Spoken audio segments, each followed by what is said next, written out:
going to tab over to this screen, and you're going to see a lot of things that if you miss a session 0, don't make a lot of sense. Now, in the interest of time, we're going to kind of gloss over some of the stuff and fill you guys in as we go. But what you do need to keep an eye on are the fate points, or destiny points, I believe is what they're called in this game, that the players have, or that the GM has, and this handy-dandy little guide down here in the lower right corner of the screen, which will tell you what the various symbols that you're going to see in the dice log mean.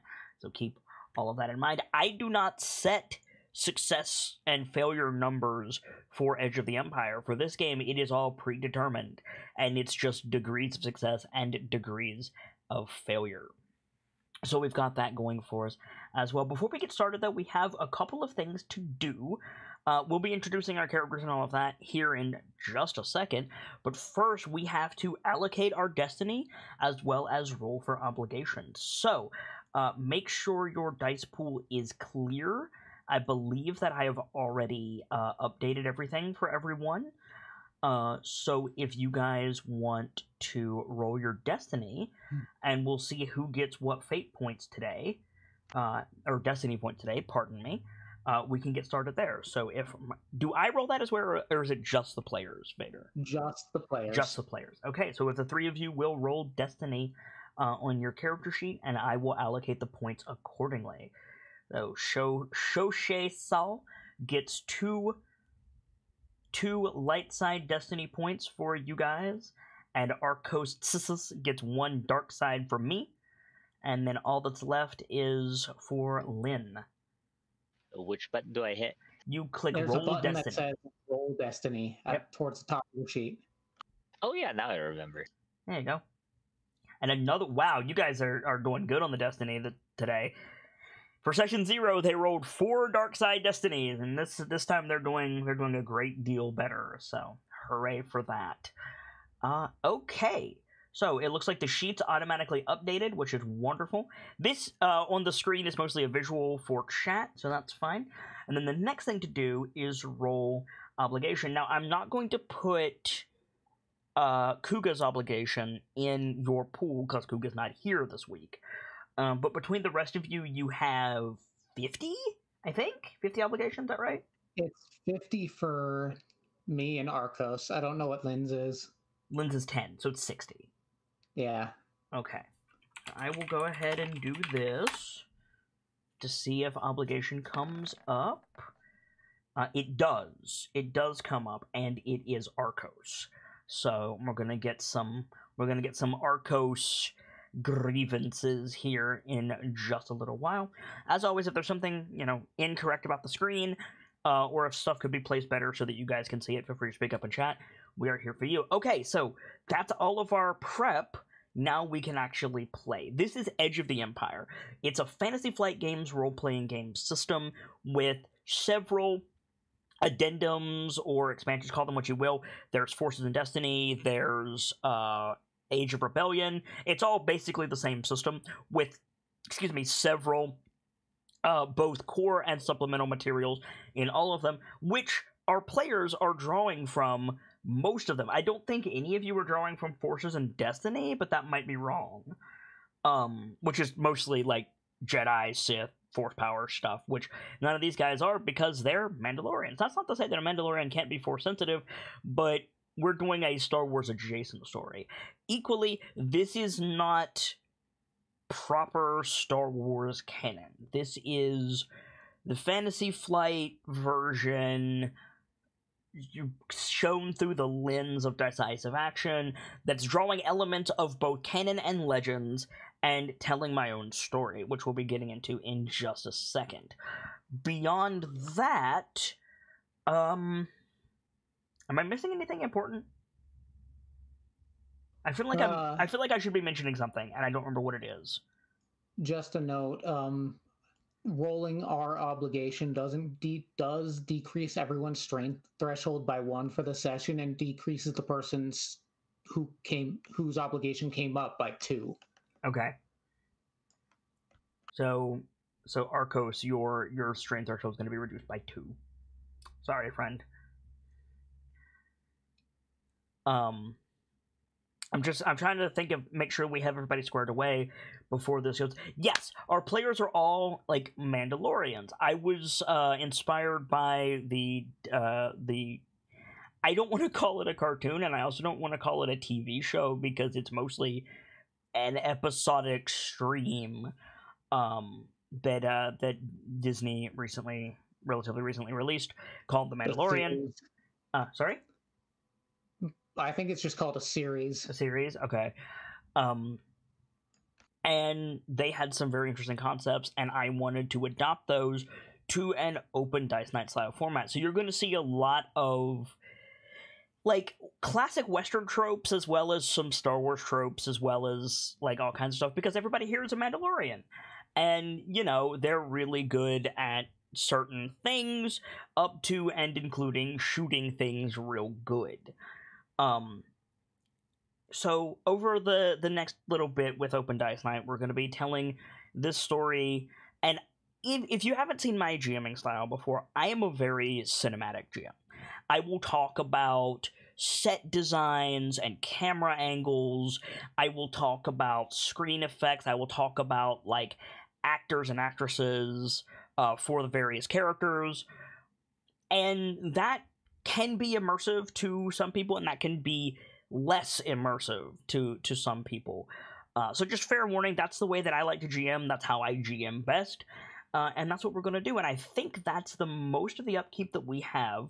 So we're going to just get right into it. We're going to get right into our Mandalorian story the way with our characters. So I'm gonna set the scene, and then you guys can introduce your characters however you want to do that. And Vader, I'm gonna need your help a little bit because I can't remember names. So bear with me. Our story begins on a planet, and I know I've got it wrong because I almost said Cornifer, which is an NPC in Hollow Knight. What's the name of the planet that we're starting on? Colomex. Colomex. We're starting on a planet called Colomex, which is a city planet, sort of like Coruscant, if you've seen Coruscant in the main Star Wars movies. It's not quite as urbanized as Coruscant. There are oceans, for example. There are some, like, agricultural land, but it's mostly a city planet, which is fairly common in Star Wars. It is known as a trading hub. It is an independent system, part of the Confederacy of Independent Systems, independent planets and systems, I should say. And our story takes place, if you're a Star Wars fan, it takes place between Episode 6 and Episode 7. So the second Death Star has been destroyed, but Starkiller Base and the Battle of Jakku have not happened yet. So Colomex is a trade world in the Outer Rim. It's relatively close to Hutt space, but it is not itself in Hutt space. It's mostly human. It is run by a former Moff named Daedric Greyshade, I believe is his name. So there is a slight Imperial remnant planet presence on the planet, and they're known for trade.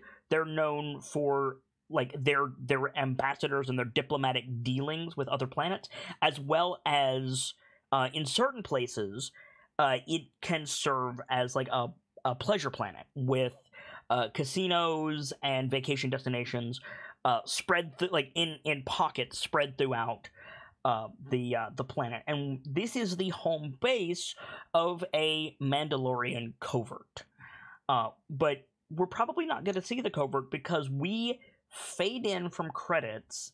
It says, like, in the Star Wars font, it says, like, Dice-Icive Action presents Open Dice Night the Way in the big Star Wars yellow lettering.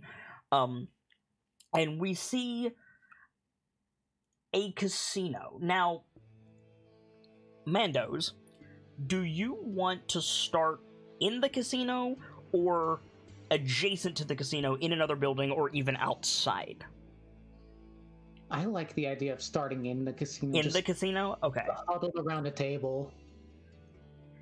Well, or if you go into the casino dressed as Mandalorians, which you're going to because you're Mandalorians, they're going to know the jig is up. because what you have been hired to do is frag this place. The Imperial Remnant is supposedly using this casino as a way to move intel and soldiers through the system, and the New Republic has been kind of pushing on the Confederacy of Independent Planets to get the Imperial Remnant away from here. In that case, probably start outside. That's what I figured. So you're gonna Atlantic City, but the entire planet, says chat. I like that. Basically, yes. So your job is, obviously you don't want to disrupt trade, and you don't want to disrupt people who are on vacation who are not doing anything wrong any more than you absolutely have to. But you want to go in, find the Imperial Remnant, find the bunker that's supposedly in this casino, torch it, and then get out. And your bounty pucks are for, like, the mole in the casino, who you don't really know who it is. You just get, like, a silhouette of a bounty, and a former Moff, who is supposedly running things within the walls. So with that in mind, what are you three doing? And what do we fade in on? Like, we see, like, Journeyman Vader as Shoshay Saul. What do we see Sho doing? Like, what do you look like and what are you doing? I get the feeling... Okay, so... She's... Sorry, formulating thoughts here. Of course.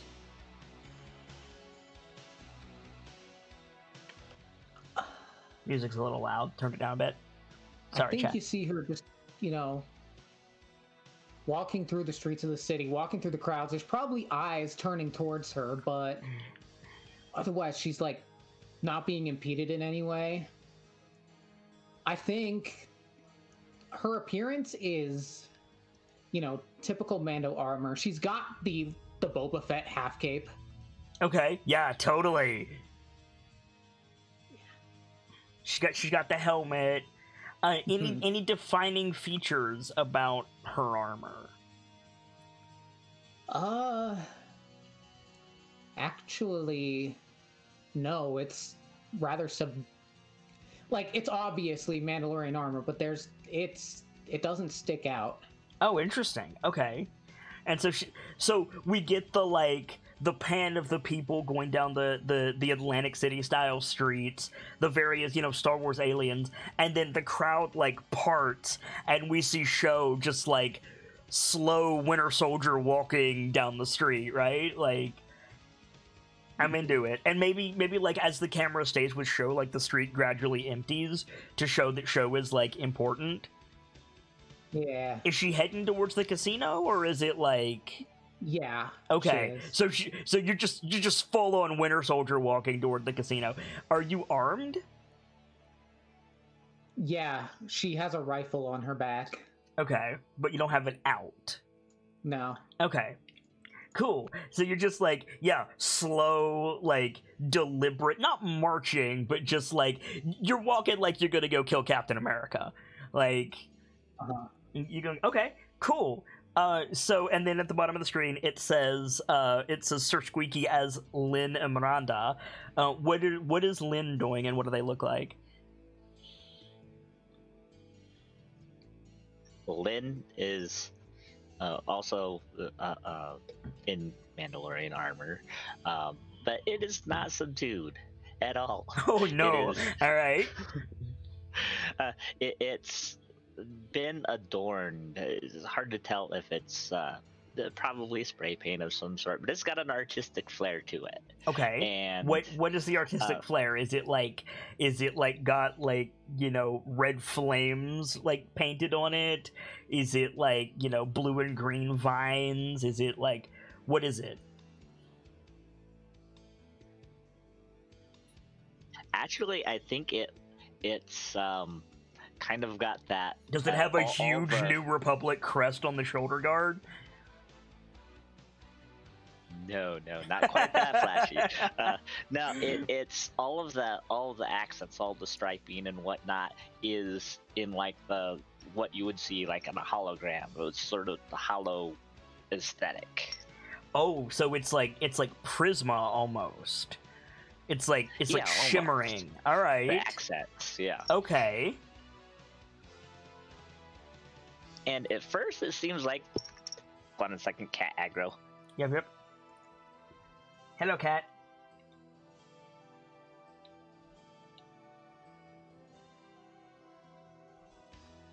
Do.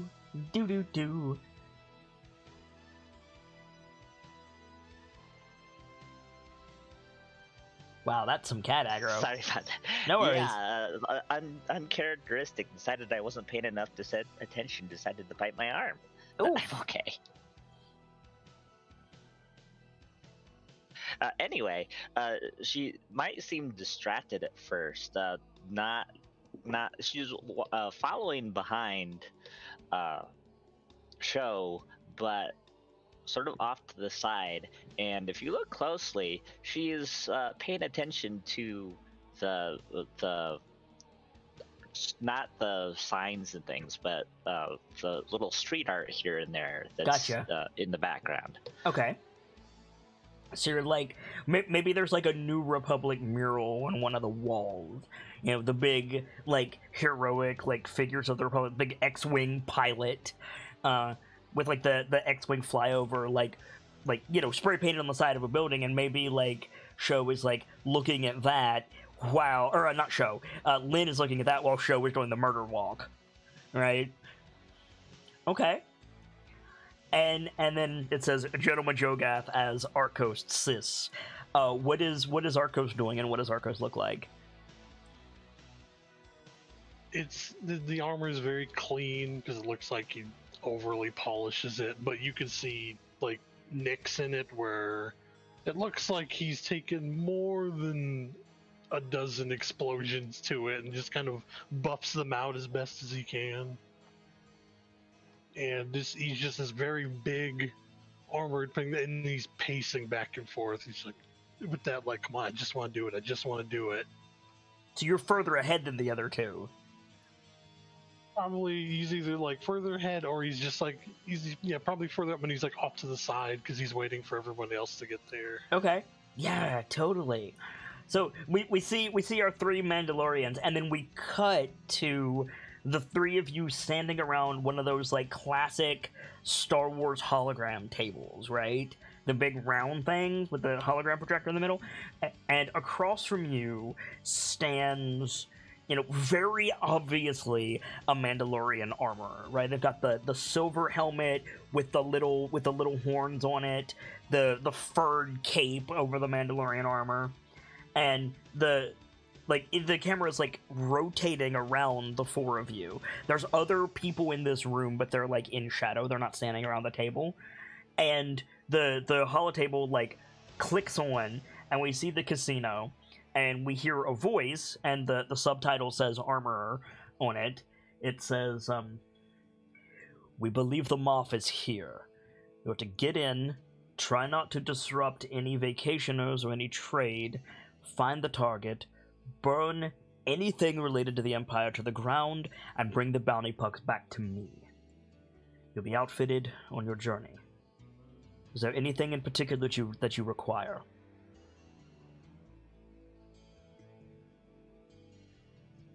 Hold on, I'm trying to remember the name of certain gear stuff. Okay, what's up?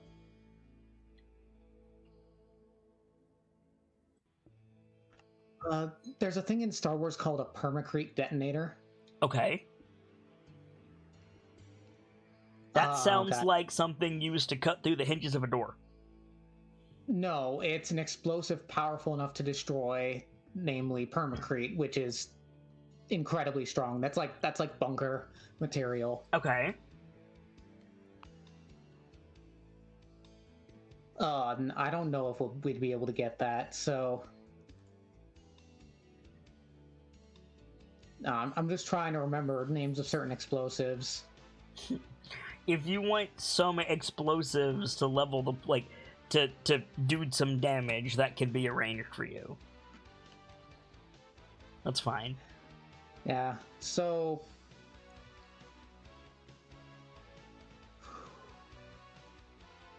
Sorry, I'm blanking here. No, it's fine. Take your time. Yeah. But Lynn just says nonchalantly, I just need my companions to get me to a computer terminal. We can do the rest. The armor nods at you, Lynn. Explosives would help. We're a bit short on thermal detonators, but I'm certain something can be arranged. Arcos, you'll be carrying it. Gives a very, stern nod. You're to keep collateral damage to a minimum, if at all possible. Though, of course, if your enemy makes themselves known on the show floor, do not hesitate.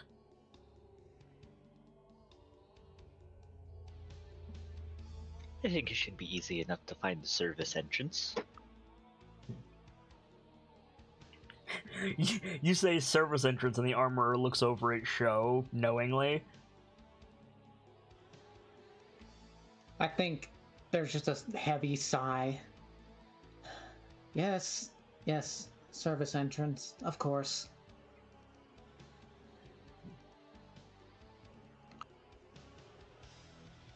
You show your enemies no quarter, but respect those who require our assistance, or have no calls in our fight. How the table shuts off. This is the way. No, there's a nod. This is the way. This is the way. So we cut back to the street. And yeah, Sho has caught up with Arcos now. Do you stop, Sho, or are you just going straight for the front doors?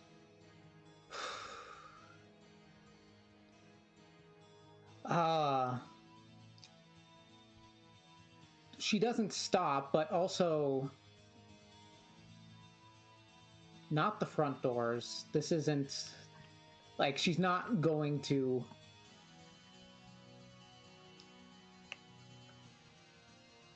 Show's not subtle, but she's also not stupid. I mean, I would not say walking into the front doors of a random casino is stupid.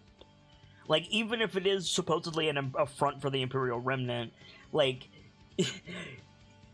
it is not advised, certainly, but I wouldn't use the word stupid. Fair enough.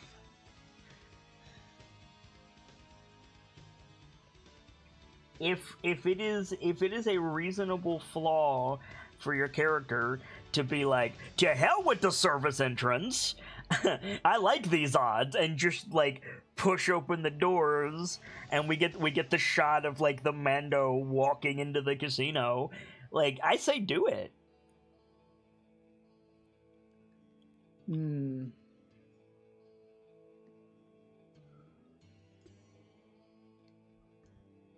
If someone doesn't stop her, she will. Well, we've already established that Lynn is distracted. So, Arcos, would you stop Sho from going in the front? Yeah, I'll do that thing where he just puts his big one arm extending out. It's hang on, hold up. Alright, fair enough. Now, Arcos, you have some interesting equipment. Can we talk about that for just a second? In addition to a satchel of explosives, which you now have, you've got some pretty beefy machinery. Where are you keeping that? The big main weapon is on his back, and it looks like the little almost like a harness that he has an easy time turning it away from his back so he can hold on to it. Okay. And the gun has a really big underbarrel to it. so you got a heavy weapons guy rotary cannon, don't you? Mm-hmm. Nice.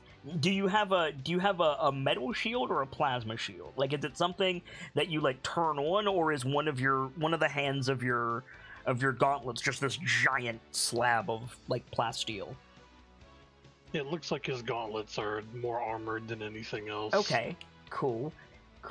And you're quite a bit bigger than Sho, I believe. Like, an order of magnitude of like a couple of feet, right? Like, you're a big dude. How much would you say, like, if somebody were to look at Arcos and just like, how much would you say he weighs? It'd be hard to determine in a way, but someone would think that a Wookiee had been stuffed into Mandalorian armor with how big he is. So yeah, you're like head, shoulders, and upper chest above Sho, and probably at least 100 pounds on her. Like, a big Mando. Yeah. All right. He's like, hold the arm out to Sho. Sho, do you stop? She stops, yeah. Okay.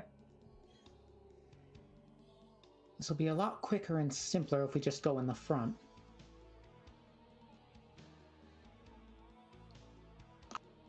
Lynn notices the motion and catches up to them. Mm-hmm.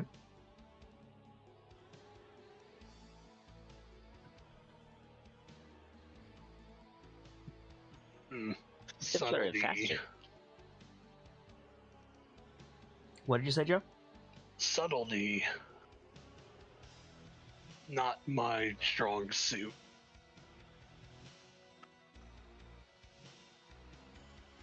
Can you find them quickly?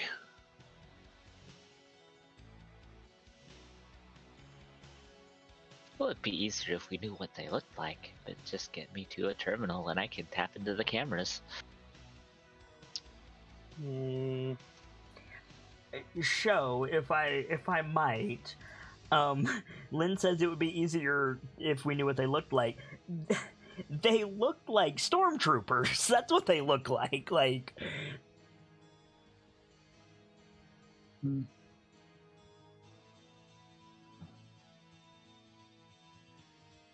like, find somebody wearing like white Durasteel armor and shoot them.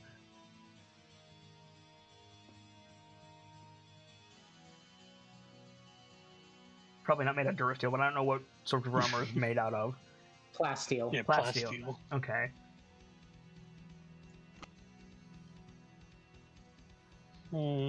But yeah, there's probably a concierge desk relatively near the door. It'll at least be in the first room somewhere. If you could get Lynn to that, and Lynn can get through the security, then you would probably have eyes on the whole place. Alright, so... That's true. Yeah, you can get into the cameras from the reception desk. Let's go.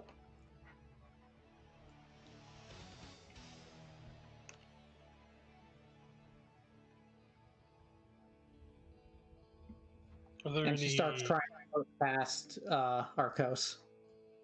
He'll lower his arm while he's like, are there any windows, screens, something you can see into that main area with from out here? There are windows. You can see into the building, but you cannot see into the casino itself. Okay, he's just looking for the reception area, how crowded it is. So the entrance to the casino.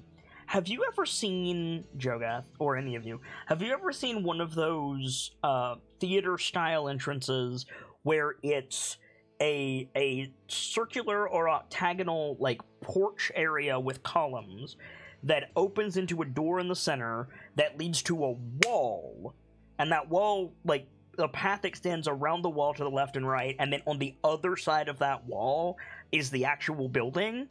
You know what I'm talking about?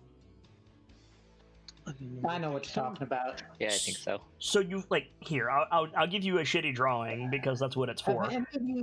Have any of you played Fallout New Vegas? That's a good example, yes.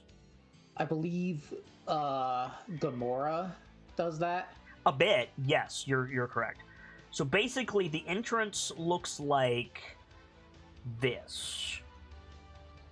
So you've got the porch area with the pillars, and then you go through a door here. You're met with a wall and like some potted plants and some like general like finery, and then you walk either this way or this way around the wall, and it opens up into whatever the building is. In this case, a casino.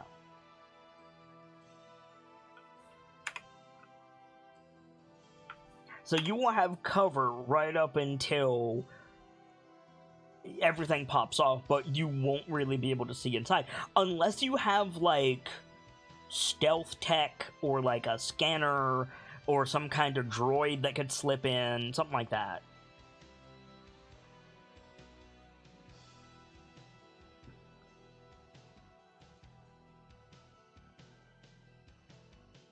No, I think Cookie's character has a scanner.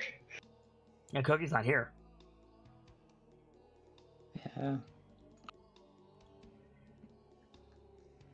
I've got a med scanner, but that's not going to let me see what's inside. That is not going to let you see what's inside there.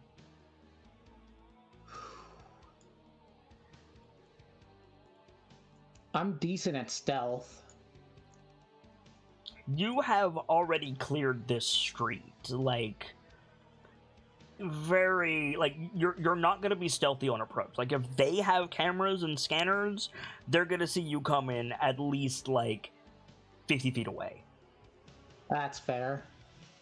Like, yeah, I specifically said you cleared the street, I'm sorry to say.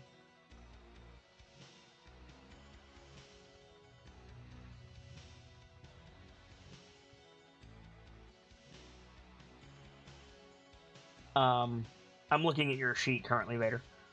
But if somebody wants to try, like, perception and try to get some information about the area, you can, but I'm only going to let one of you do it. Let's see. I'm really good at pretty... perception. All right. I'm snoopy like that. Lynn can take a look. All right. So I'm going to inherently give you a penalty because, again, there's that wall. Like, it's meant to be obscured because it's a casino, right? Understandably. So I'm gonna go ahead and give you a difficulty die out of the gate on this check. I should have updated the dice pool, so if you want to go ahead and roll, your perception, the difficulty. Oh, it fucking removed it. Sorry.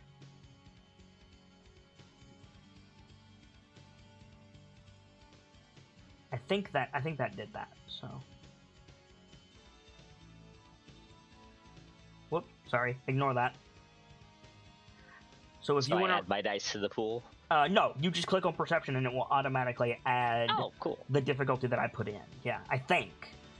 And this will test that. Yes, it did. Whoa! Holy shit. Lord. Okay, so that's 4 successes and 2 advantage.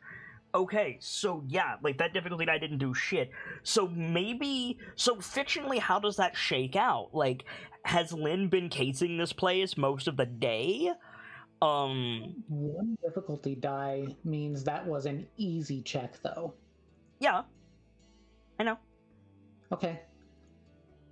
First roll of the game. I'm not gonna make it too difficult. That's fair. Yeah, I think... Well, I think she might also just be a little familiar with this part of town, because that's also where information brokers and that sort of thing would be around. So you know this casino absolutely has a reputation for being fortified. It's not like the big luxury high roller resort. Like, they don't see millions to billions of credits every day. It's like a solid, I don't want to say locals casino, but you know what I mean. Like, it's a solid mid-tier like casino, but for their size and turnover, they've always been fortified. They've got guards, like guard shifts. Like, they change guards throughout the day. They have multiple bouncers. It's jokingly referred to as the safest casino on Column X. There are not often altercations, but they do get outside deliveries of, like, money, chips, things like that, fairly frequently. More frequently than they should with the amount of customers that come in and out. And they also send out deliveries ostensibly to a bank relatively often. Always in, like, armored transports with casino guards in them. You haven't seen any, like, stormtroopers specifically, but, you know, they're moving these big, like, plasteel, like, crates in and out several times a day. They could easily have contraband in there. And then, yeah, you can create an advantage. So, like, this knowledge that you have, like, maybe you have a general idea of the layout of that room and what to expect if show does go in there guns blazing. I think the first thing that comes to your mind immediately is, like, we were told not to disrupt the casino any more than we have to, and this place has, like good guards. Like, what are the, I'm trying to remember, there's a race of aliens in Star Wars. They look kind of like, do you guys remember the singing claymation raisins? Yes, the California raisins. The California raisins, thank you. They look kind of like them, except they're lanky. Okay. The Hondo is one, Vader. I don't remember what they're called. Oh, the Weequay? Weequay, thank you. Yes. They've got a couple of, like, Weequay sharpshooters on staff. You see them come out with big, like, blaster carbines every so often, usually to check on the deliveries. I'm sorry if I missed it. Did we say what time of day it is? Right now? No, I have not. It's probably, like, late morning, so, like, 9 or 10. So it's probably not too crowded yet. No. But they're starting to get business. Well, they would be, but show cleared the street.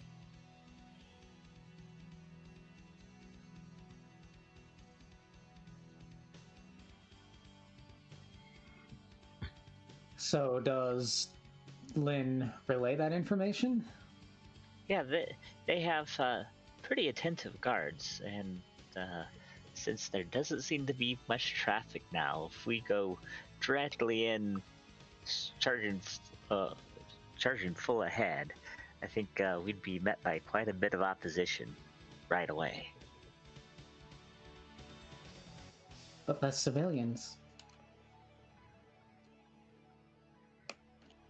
Well, there's no way for me to tell how many are already in there.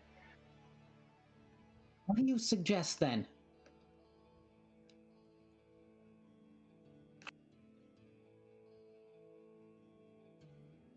I suggest we create a distraction that doesn't involve shooting anyone just yet.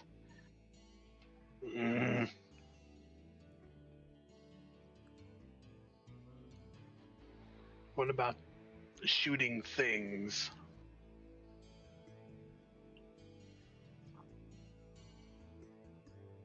Well, if there really is a bunker in here, I think we need to save our firepower for that.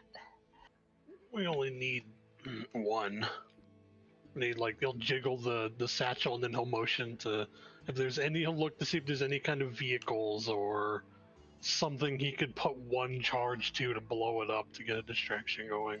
I mean, yeah, you're on the street of a city. There are almost certainly vehicles nearby. Are you looking for random vehicles, or are you looking for, like, something belonging to the casino? Either something that marks it as the casinos, or something very run down, so whoever loses a vehicle won't be out that much. Okay, I think that calls for a perception check. And I want to stipulate, failure on this check is not going to mean there's nothing there. It's going to mean there's nothing favorable, right? Okay. So I'm gonna apply 2 purples to this roll. I'm actually gonna do 2 purples and a setback. So 2 difficulty and 1 setback. They're already in. And since you didn't really relay what you were doing out of the gate, I don't think the others can give you a boost for this. So if you want to just make that perception roll, you can.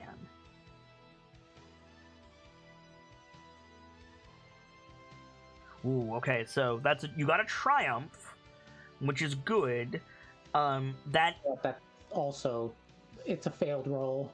Yeah, it is ultimately a failed roll. What I will say is triumphs are a little bit better than failures, so I'm gonna turn that into an advantage. Like, you negate the failure, you get an advantage, but the two threats override the advantage. So ultimately, no, you don't get what you want with that. So you see, like, a lot of stuff on the street. You see like a Doug pushing like a food cart up the sidewalk. You see like various people coming and going, giving you guys a berth, but there's still people on the street. You see like a Star Wars like bike up against a lamppost. You see several vehicles, but they all look like the Star Wars equivalent of like Porsches, like around the casino. And unfortunately for you, there is not an armored truck round the side of the casino, like currently delivering and or picking up supplies. Okay. So do we sneak in? You have a minute before I go in there to find another solution.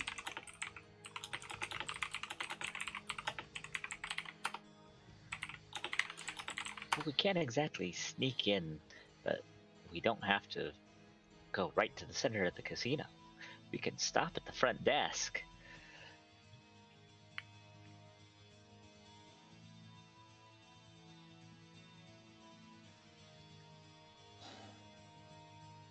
We'd have to be quick to dispatch anyone in the reception area, or they'll set it, or they'll start the alarm.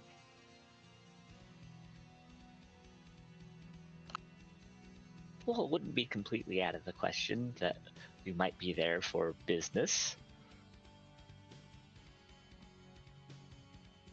I'll set to stun if you think we can go in there before the alarm goes off.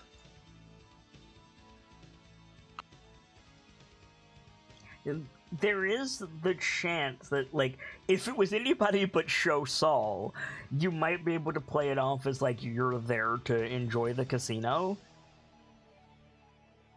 Like Lynn, you could probably play it off as there to enjoy the casino. But Arcos and Show, like, they're... it's the concierge is going to be like, please leave your rotary cannon at the door, sir. And Arcos is going to hiss at him, and that's not going to end well.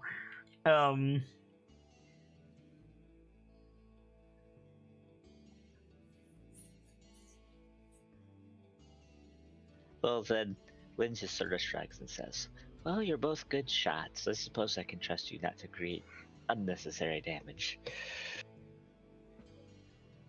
Real quick, Arcos, does your weapon have a stun setting? Sorry. Let's see. No. My shot gloves do. So, okay. You can grab someone and zap them and knock them out, then. Mm-hmm. Alright. We'll avoid casualties for now. If I see a stormtrooper, I'm shooting to kill. So what's the play?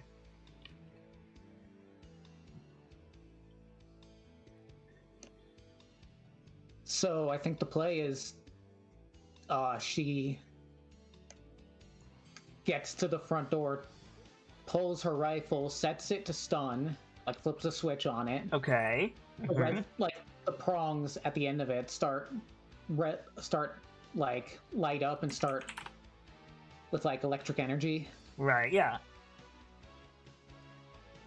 And like she gives a silent countdown with her hand, like 3, 2, 1, go, and she breaches. Yeah, so you breach into a casino. It's you step around onto like a raised entrance like stage, if you will. It's like 3 steps down. It's like crescent shaped, and there's like 3 steps down. Immediately to your left there's a desk, and then it opens up onto the floor of like a casino. There are like tables with various like card games and like piece-based games. There's like a whole bank of like slot machines against the wall. There's an upper level that seems to cater to like higher ante games of chance. There's a big chandelier in the middle of the room. The whole place, don't think Las Vegas. Like chat had it exactly right when they said like Atlantic City. Think like mid-tier casino in Atlantic City. Like the place stinks of like death sticks and like cheap liquor and old perfume. There's like a stage like in the center right of the room underneath the walkway, the above walkway, that's got some like, you know, morning shift at a casino like lounge singer on it. The thing that strikes your eye immediately is that there are no stormtroopers in here, but there are a couple of huts in here, which you were not warned about ahead of time. And the concierge like looks over at you. He's human. He's wearing like a red vest and a white like shirt underneath it, and he looks at you, and he is smile. He gives you the customer service smile, and he says, "Wonderful to see you, patron. You'll forgive me, it's a little bit difficult to tell what I should address you as. If you want to leave your rifle with me, it'll be in the best of hands while you enjoy the floor."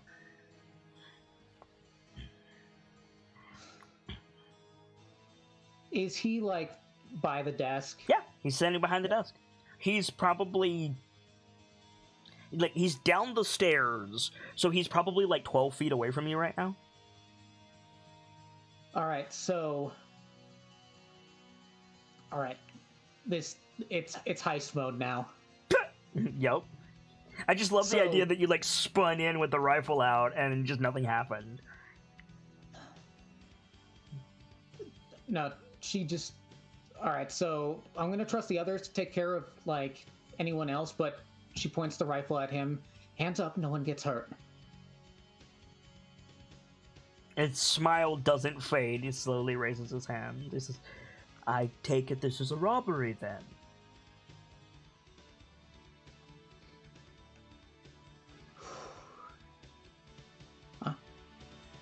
You don't need to be asking any questions here. Of course, I've just got some money here. I can get it out for you if you like. Hands away from the desk. Yeah, I know. His hands are up. So nobody has noticed this immediately. But like all it's gonna take is some like, you know, pre-practiced command from this guy for all hell to break loose in here.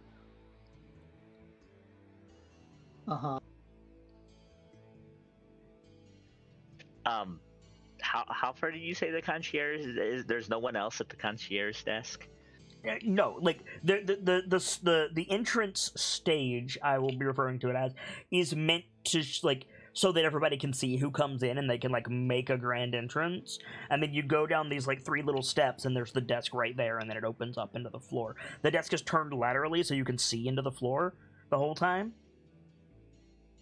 Is there an obvious console on the desk? Computer, something like that? I mean, Star Wars style, but yeah, there's probably like a plasma screen or a holoprojector, like on the desk. The like guts of the equipment would be like hidden under the desk, but yeah. Yeah, well, Lynn is just gonna slip past Show without comment and just sidle over to the desk and see if they can access the console. So you step into the you step around like into the desk area. By definition, you're gonna have to block Show's shot for like half a second. So could you do me a favor and roll some dice? All right. Could you roll cool for me? I'm gonna give you some difficulty here.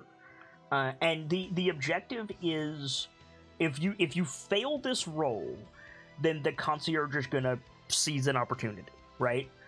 Right. So he is trained for this situation, right? He's understandable. So that's one difficulty die outright. Cho doesn't have the best shot in the world, so that's another difficulty die right there. And I'm gonna give you 2 setback die as well. So it's 2 and 2. Just because, like, you have to physically move the concierge to get behind the desk, which will give him an opportunity. You're on my page. I know. Okay. I'm rolling cool then? Oh, no, you are correct. I need to do that on the GM page. I was looking at the skills on yours. Sorry. So it's doot-doot, doot-doot, and then just because I'm an asshole, I'm gonna also give you a challenge die, and the challenge die represents what is going to happen if this doesn't work. Now, the others can give you some boost to help you, like, give you as advantageous a situation as possible. But basically, like, the concierge only needs a moment to call security. And if you're going into his area, then, yeah. Makes sense. So, the pool should be updated. Go ahead and roll cool. And let's see how bad this goes. Ooh, that's 4 failures. Okay, so that's, you know, to be expected with that many setback die. I get it. But, like, so yeah, so what that means is you're just, like, you don't comment on Show, you just walk around her, you go up behind the desk, you, like, step around the concierge to get to the thing, and we see him, like, you know, politely shift out of your way, and when he does, he hits a switch under the desk with his hip. And then yeah, you start, like, working at the console. What are you trying to do? I want to see if there's any. I don't know if I want to see if there's a schematic or a camera that would give an indication of where the main offices are behind everything else. Okay. So you want to get into the computer system from here and get the camera feeds. I didn't see him hit the switch, did I? You did not see him hit the switch. But it's okay, because it's not a silent alarm. So, shit's gonna pop off in just a second.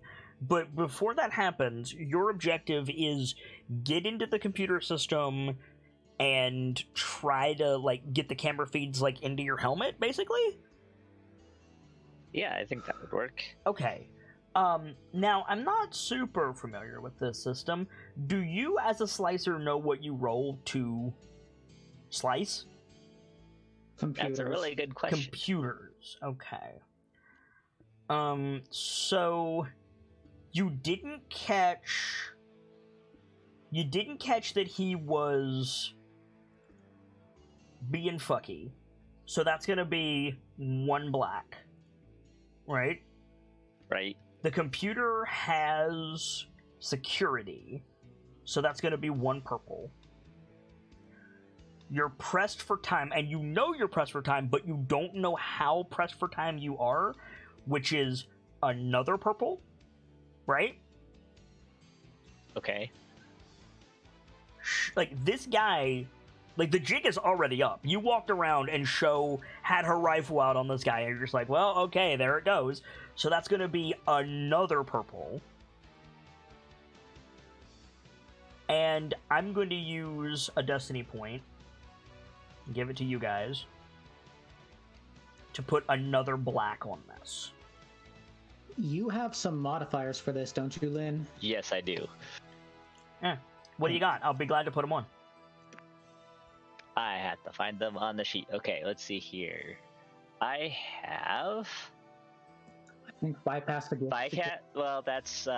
bypass security might not apply here. It's remove one setback die per rank of bypass security from checks made to disable a security device or open locked door. That would apply, yes. How many ranks of that do you have? I have one rank in that. Okay, so I remove one black. There's remove one setback die per rank in code breaker from checks to break codes or decrypt communications. That's not going to apply here. It's not encrypted. Right. I'm not defending, so that doesn't apply. But then I also have 2 ranks in technical aptitude, which reduces the time needed to complete computer-related tasks by 25% per rank. Okay, so you could do it in half the time. One of the difficulty die was on the timing. So what I will do is I will remove one of the difficulty die, downgrade it to a black die, and give you a boost die.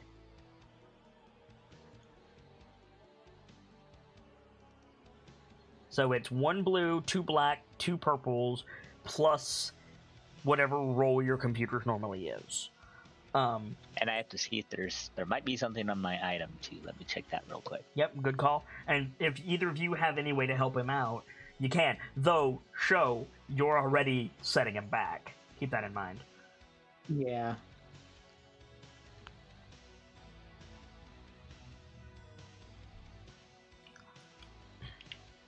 Looks like all else I've got is adding a setback to all checks made by others to correctly identify the character as slicing. Okay. So go ahead and make that computer roll.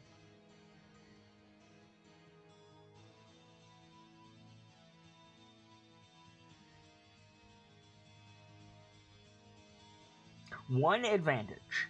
Okay, like, given the number of dice in that roll, that's pretty good. Like, it's not a success, but it's an advantage and nothing bad happens. So I think, so you don't get what you want by definition of an advantage, but you get something related to what you want. So I think instead of getting the camera feed from the concierge's desk, I think you see that the alarm is on. Like, before it goes off audibly, like, you go to slice in and you're like, you motherfucker! Like, immediately, and you know that the security is coming. Heads up, they know we're coming. So as soon as you say that, there's the whoop, like, throughout the entire casino, and yeah, like the patrons are, like, looking around, the are they called dealers? Like, is that what I should call? Like, the people working at the tables are, like, telling people to, like, stay seated. And yeah, you hear, like, running footsteps on the balconies overhead.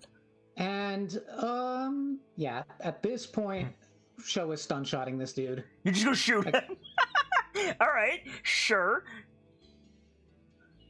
So, I'm not gonna take the time to aim. Well, actually, I probably could, because... Lynn's in. You're already aiming at him, so. So, okay. In that case, I've got an ability called True Aim. Uh-huh. I add a boost die and upgrade the check when I make the shot. Okay, so you get a boost die, upgrade the check. What does upgrade the check mean? It upgrades one of my ability die to a proficiency die. Ooh, okay. I've already got it inputted on my dice pool. Perfect. So I'll give you. So go ahead and give yourself a boost die, and then I will give. Like, he's not wearing armor, he's not moving. He's counting on staying alive until the security guard come and take you away. He's dealt with this before. However, I think it is fair to say that he has some kind of nearly invisible like particle barrier around the concierge's desk. It's not going to stop Lynn from getting in, and it's not going to stop a bullet, but it's just that little bit of protection, right? And so that's going to be 1 black die, and that's the only thing on this check. So not even a difficulty die. A short range shot is 1 difficulty. Oh, is it? Okay, then I'll give you a difficulty die. Cool. All right, let me roll my gun. Damn! Okay, so that's a lot of successes and advantage. What does that equate to in terms of, like... That equates to, first of all, 14 strain damage. Okay. The advantage, I could probably spend in a number of ways. I don't really want to critically injure this dude. Right. So you could fry the alarm. Yeah. Because you're shooting at electricity. So yeah, like the resonator at the front of the gun flares up, an electric shot flies out of it at the concierge. Yeah, totally. So for the people who are not familiar with Edge of the Empire, how did you get 14 from that? It is the base damage of my weapon plus the number of successes. Oh wait, that's 15. 15, then. Yeah. Wow. Okay. So you just, you blast this dude. This like bolt of like electricity shoots out of the end of your gun. You hit him. He like flies back. There's a Wilhelm scream. He smashes into the back of the concierge desk. The shield like around him, like we see it dissipate. The alarm stops going off. He hits the ground, and Lynn is just standing there like, what the fuck? Like he's gonna wake up with a headache. He's probably gonna have a scar. Like, Lynn just pulls her blaster pistol from her holster and says, Arkham, so you even in the building at this point? Are you even in the building at this point? Who, me? Yeah. Yeah, we'd all be in the... Okay, cool. So just fry this dude. Okay, yeah, like the security hasn't made itself visible yet. I was going to get him bound, but then you walked past me and gave him an opportunity. Whew. Well, maybe you should have a signal for that then.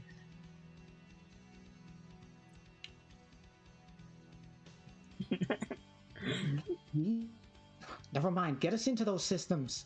Quickly.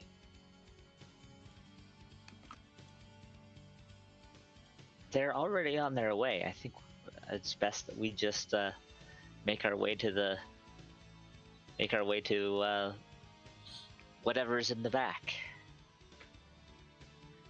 Fighting our way through. Fine, let's go. Okay, so you guys just like start running through the actual like casino area. We see like slightly wealthy or vacationing middle class like aliens of every description, including humans, like getting out of the way. I think we see like a cameo of somebody ducking back into the bathroom that might be Lando Calrissian from the way that he's dressed, but you can't tell. And then around the top balcony, like 3, I almost said Joaquin. What are they called? Weequay. Like 3 of the like Weequay dudes wearing like similar like colors as a concierge, but like padded armor basically. Like lower rifles over the side, and you hear them like energize. One of them has a bolt caster. God,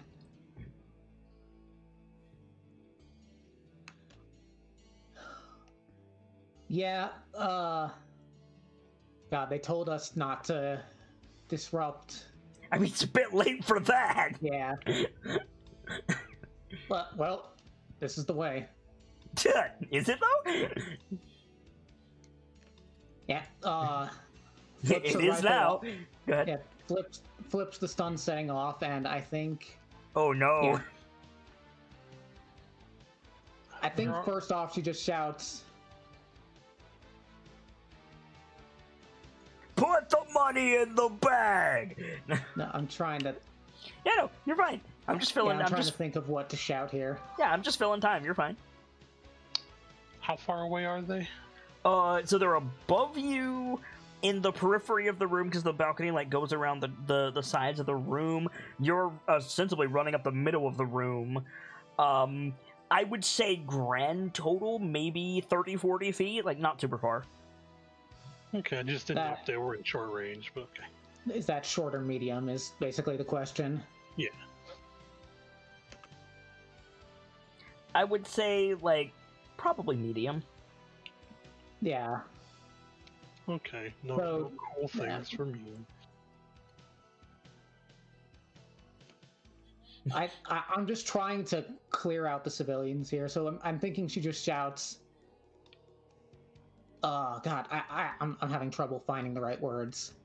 If you want to clear out the civilians, you're gonna have to be scared. Like, they will run if you give them an opportunity. So, like, for example, if you, like, say, like, again, shitty drawing time. Say you came in up here, right? Got the entrance stage, right? And the concierge desk. If you come straight down the middle, anybody that's, like, at a table here, for example, when you pass them, they're gone. Because you just shot a man. Yeah. It's the people who you are blocking from the exit are the ones not making a beeline for it. I think she just shouts, if you value your life, clear out. Okay. So can I get everybody to make an initiative roll for me, please?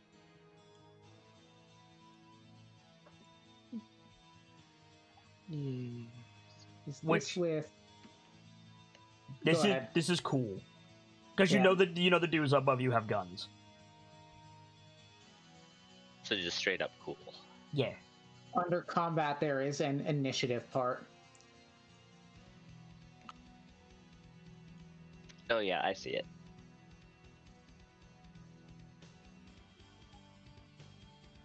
Alright. Cool, okay.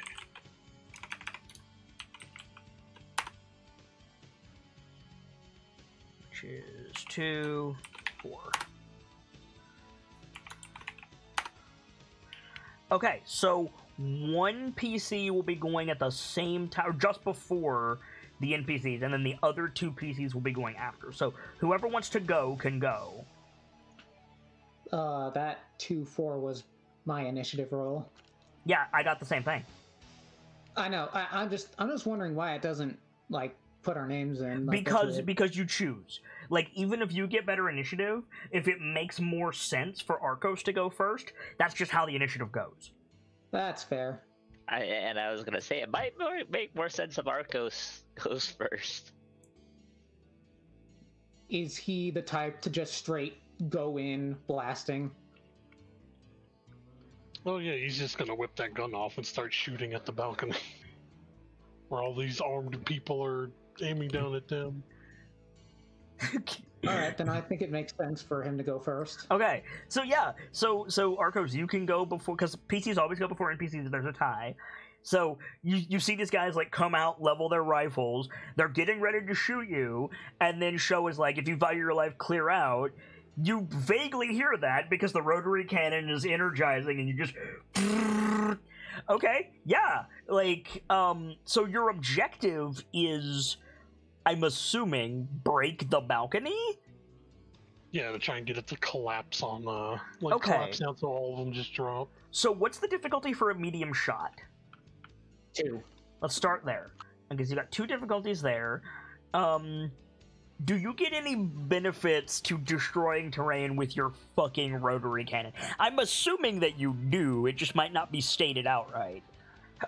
I have no idea. Okay. I'm gonna give you an additional ability die for destroying terrain with it, and remind me to give that to you like every time you do something like this.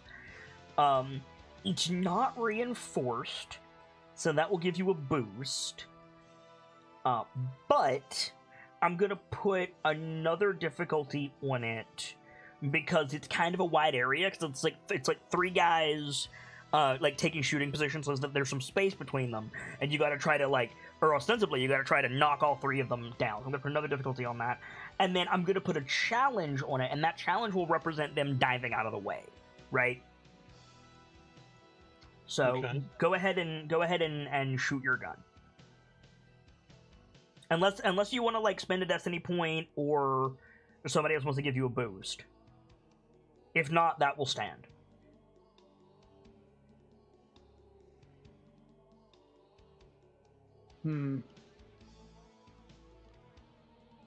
You wanna use a destiny point?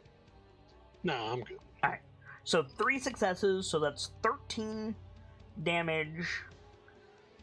With one threat. So I think the threat here is something that you're not shooting at, right? Like you're taking out these 3 dudes. I think the threat is Sho and Lynn see like an auto turret pop out of the ceiling on your other side while you're doing this. So the balcony takes 13 points of damage. Yeah, like blast it. The I've already forgotten the name. Weequay. The Weequay all fall amid the debris. Now there's a bunch of coughing, and I think also actually no, the threat is not an auto turret. The threat is the people reacting to what Sho shouted. And so you're just surrounded by people in a mad dash for the exit. That's gonna be the threat. So what was once people cowering at tables, now everyone is trying to push past you.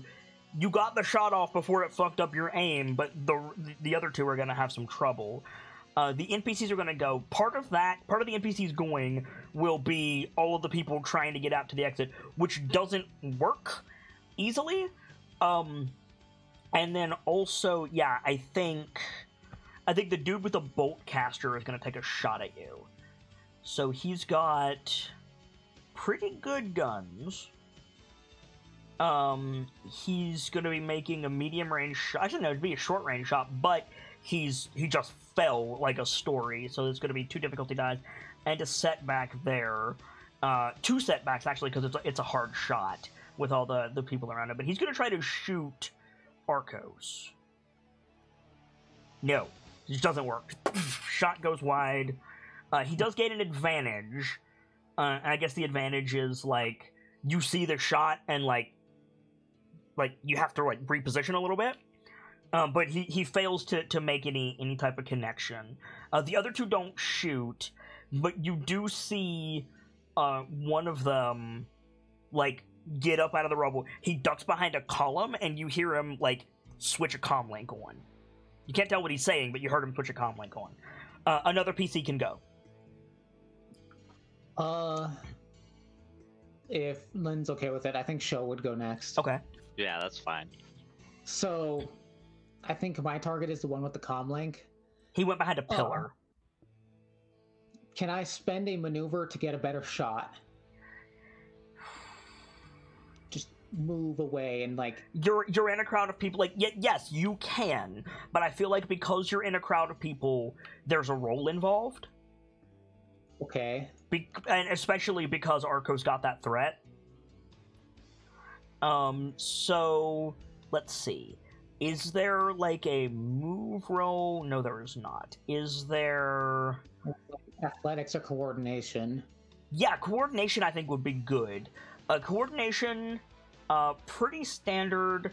I'm going to give you 1 setback because of the threat and 1 difficulty because you're in a crowd of people. But if you can get a success here, I would say yes, absolutely. You can maneuver to get a better shot on this guy. If you want to go ahead and roll that. Wow. Oh yeah, easily. So what does that look like? Like, narrate that for us. Like, it's probably like, she's really agile. She's just moving through the crowd, like she's like dodging out of the way of people, getting into position to take her shot. Okay, yeah, totally. You're with 5 successes, no doubt. You like get out of the crowd. You can even like get out of the crowd and like reposition around the pillar, and like if you wanted to just like Boba Fett this guy and just like pistol against the head, like stop, like you could.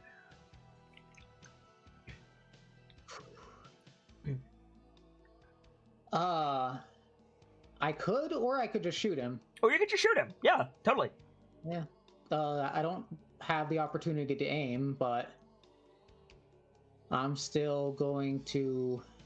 That would be a short range roll. Yeah, right? Short range roll.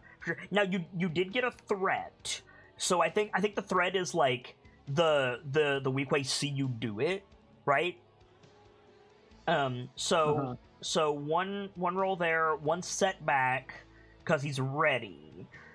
You're out of the crowd. You purposely maneuvered to get a good shot. I'm going to give you a boost on this. I'm actually going to give you 2 because of all the successes that you got. I think that's reasonable. Yeah, make your shot. Damn! Is he... this is not a stun shot, is it? No. No. Okay, that is 16 points of damage. He's got some armor, but I don't think he can soak that much. So I'm pretty sure he's toast. So yeah, you see him like he had like a chest mounted communicator, and he like hit the button on it, it lit up, and he was like muttering into it, and you just come around the corner and just and he just dies, like falls over on the comlink and just is dead. He is toasted. You sure he's not disintegrated? This is a disruptor rifle. Oh yeah. So he is that Jawa then. Yeah, he just there's a flash of light, some sparks, and then his padded armor just falls to the ground.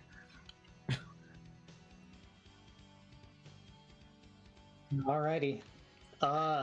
Okay. Unless Lynn. I can take position behind the pillar between myself and the other guys, but I've already spent my maneuver. Yeah, unfortunately not. So, Lynn. Now, Lynn is able to see this, right? Oh, yeah. Okay, theoretical question. Is there a way that I could pick up the comm link and use it to disrupt their comms? No, because the comm link was disintegrated.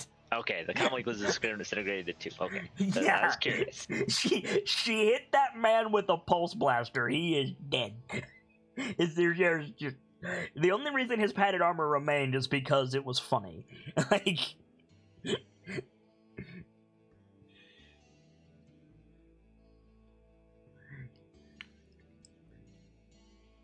So, unfortunately, no.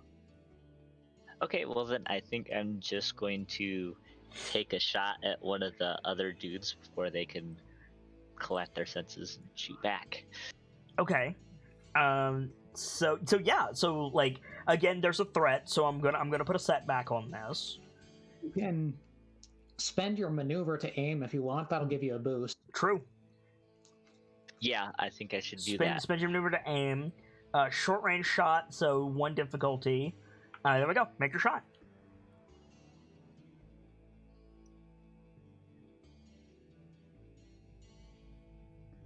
Ooh.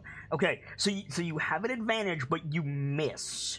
So what does that look like? Like you go to shoot one of the dudes that did not just get disintegrated, and you like miss. Do you hit like a sprinkler, and that gives you like some cover?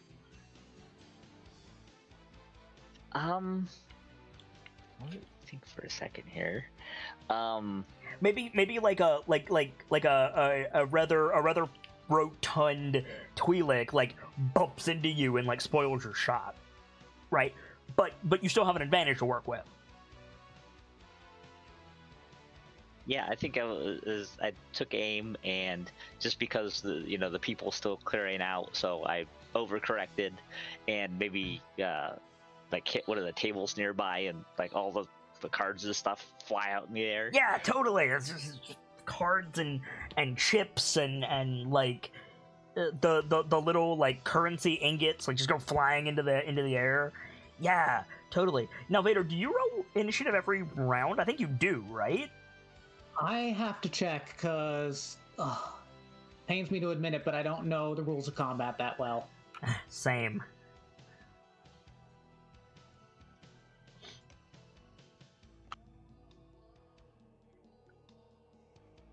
Well, in the interest of continuing going, I'm gonna say we'll roll initiative every round because it's just fun.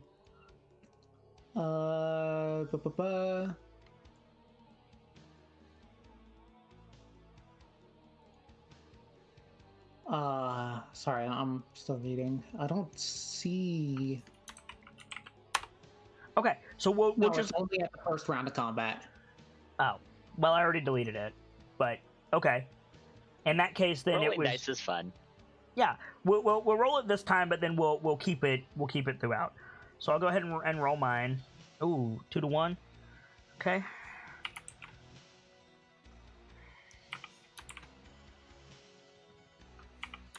Two and 1. Okay, so the NPCs are going to go first this time, and then all three of you can go in whatever order you like. So yeah, I think the guests are clearing out. The staff is running deeper into the casino. And then like the two guys that still have guns are like picking themselves up out of the rubble. I think the guy with the bolt caster is gonna try to shoot Arcos. So he's got one setback because of the detritus in the air. He's got one difficulty because it's a short-range shot. He's pretty good at shooting. And unless you guys want to spend points, I'm just going to roll this. He got a success. What's the damage on a bolt caster?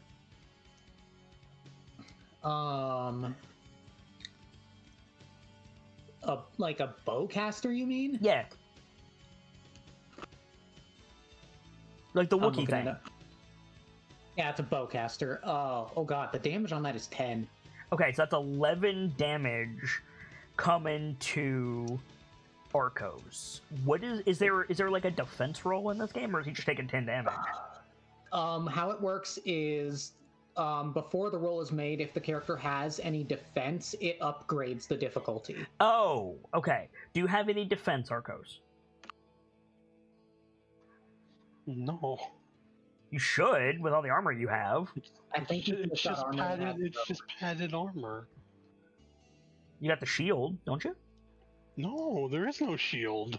Okay. Right. Well, there's a 10,000 credit energy shield. Okay, fair. I couldn't afford. I looked at So is that all armor is good for, Vader, or is there something else too? Sorry, I'm also looking something up real quick. Yeah. I mean, Vader knows the system better than I do, so. I linked a 2,500 credit portable plasma shield. I didn't have 2,500 credits for that either. Yeah, okay. No, it's just whatever Arcos' soak, just that it reduces the damage by that much. Okay, what's your soak? 6, so I still take 5. Okay, so you'd be taking 6 damage from the bowcaster. No, he's got 6 soak, and 11 minus 6 is 5. He said he had 5 soak. No, I said I had 6. Oh, then yeah, you take 5. Okay. Cool. The other guy doesn't have a shot, so that's gonna be me done. So now you guys can go, all of you. Okay. I think Show's going to take advantage of the fact that one of these dudes is focused on Arcos and take a shot at him. Okay. So you're gonna shoot the guy with the bowcaster. Yep. All right.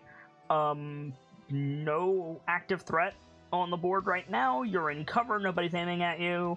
You have a clear shot. I'm gonna give you 1 difficulty for the range. They have a little bit of armor, so I'm gonna, now that I know how that works, I'm gonna be upgrading the difficulty 1 point for their armor, because they are wearing a little bit of armor. That turns the difficulty die into a challenge die. Does it? Oh, yeah. Okay. But if you just put it on upgrade, it'll take care of that. Oh, I see. So I upgrade 1. There we go. Okay, yeah, make your shot. Wow. Okay, so you don't hit him, but that's a lot of advantage. How do you want to spend that?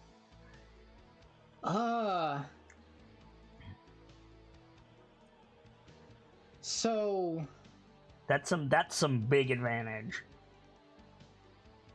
You could do something big with that, or lots of little things. Yeah, I was almost thinking like she hits another pillar behind them and it starts to fall towards them. Okay. I would say that's worth 3. So you got 3 more. Yeah. And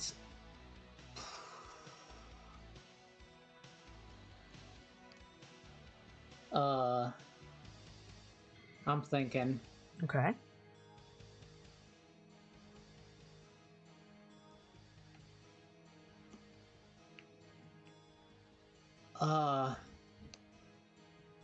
I'm not sure how else to spend that.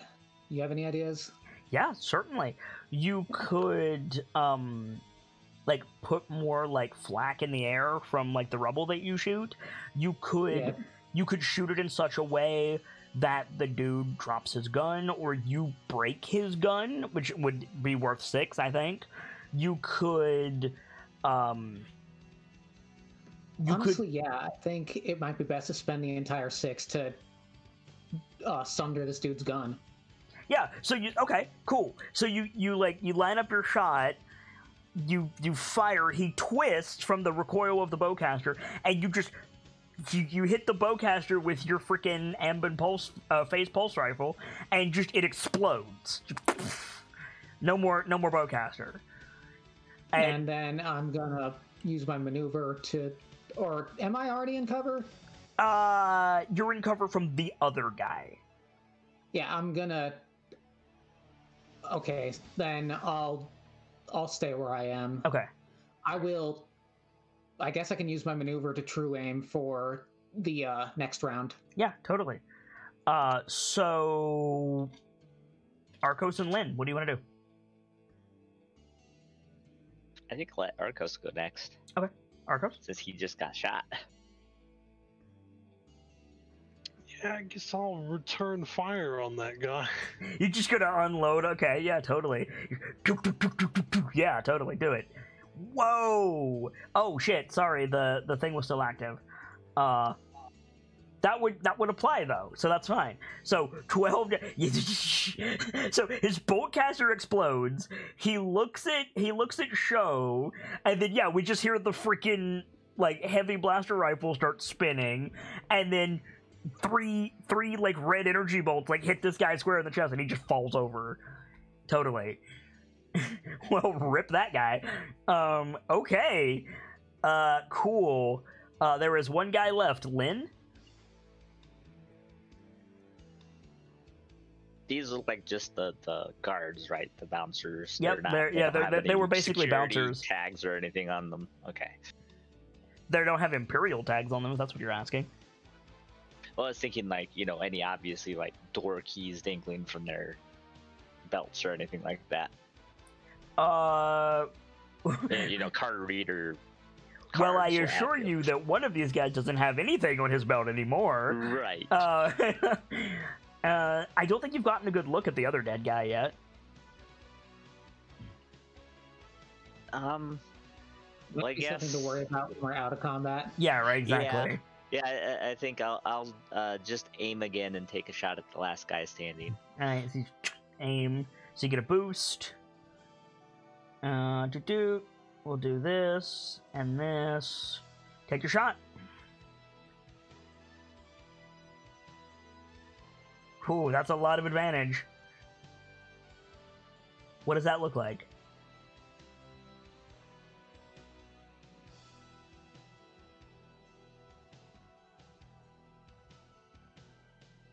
Squeaky? I'm thinking. Okay. So, I think probably with all the debris, I'm aiming lower and maybe, just like, doesn't do any damage, but maybe the ricochet, like, makes them, hit their leg or something, so they're... Well, no, because you missed. Like, by definition, right. You missed. So I can't give you that, but I can, like, here's a good example. For, like, 2 advantage, he might, like, realize the jig is up and, like, turn to run, and when he does, like, again, for 2 advantage, he might shout, like, "Troopers, get in here!" or something. For, like, 4 advantage, he might hit a button on his belt and, like, a secret wall opens and he starts to run for it. You could also use these to give boosts to your friends. Like if you want to be like, show, just ace this dude, here's 4 boosts, like, you can. Like... I like the idea of getting him to flesh out where he's going, to hit the button and start running for. Okay, yeah, so that would be 4. So you still have 2. And then I think I'll give the 2 boosts to whichever companion would need it to, like, catch up with them. Okay, totally. When they start moving. Yeah, so it's the NPC's turn. So yeah, so he sees his buddies go down. The casino is empty. He like says something untranslatable in Star Wars alien speak, and like hits a button on like his utility belt, and yeah, you hear like a pressure hatch open, like in a hallway. You don't see what opened, but you hear it, and he turns up that hallway and he just starts running for it, and that's gonna be his turn. So anybody who wants to can go. I was probably closest, wasn't I? Technically, yes, because he's running past you. Do I still have a shot on him? You do by the time he runs past you, yeah. Like, he is on the other side of the column that you're hiding behind, and he runs past you to go up the hallway. So when he legs it, you could just, like, lean around the column and just be like, nope, done. Yeah. Like... Yeah, okay, I'm gonna take a second true aim. Okay. That gives me another boost. I need to check something real quick. Wow, that's 3 boosts on this roll. Is there any negative for a moving target? I don't believe so. Okay. Alright, fair is fair, I had to ask. Yeah, I just gotta check my skills real quick. Yep.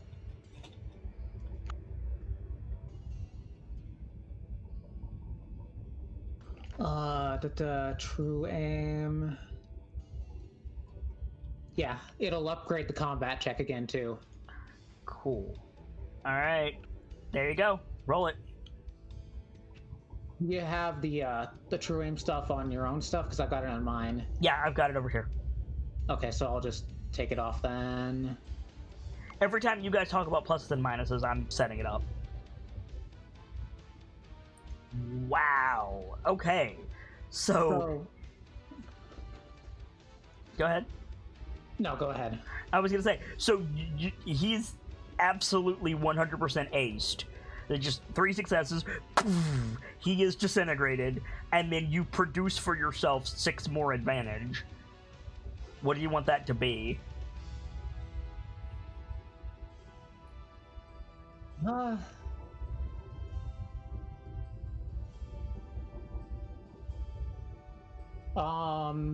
honestly, I don't know.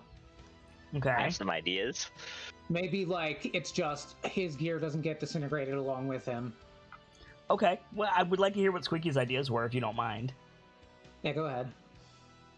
Oh, I thought maybe the button jams so the door stays open rather than closing again, so that we can find it. He more never easily. made it to the door.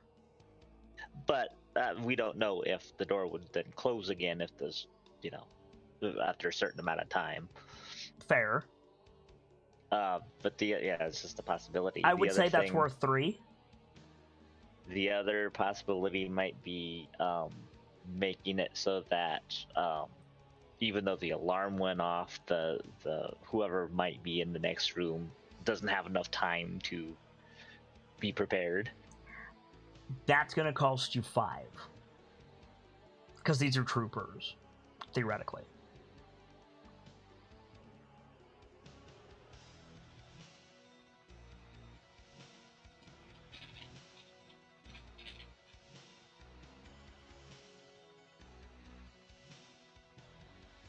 What sounds good?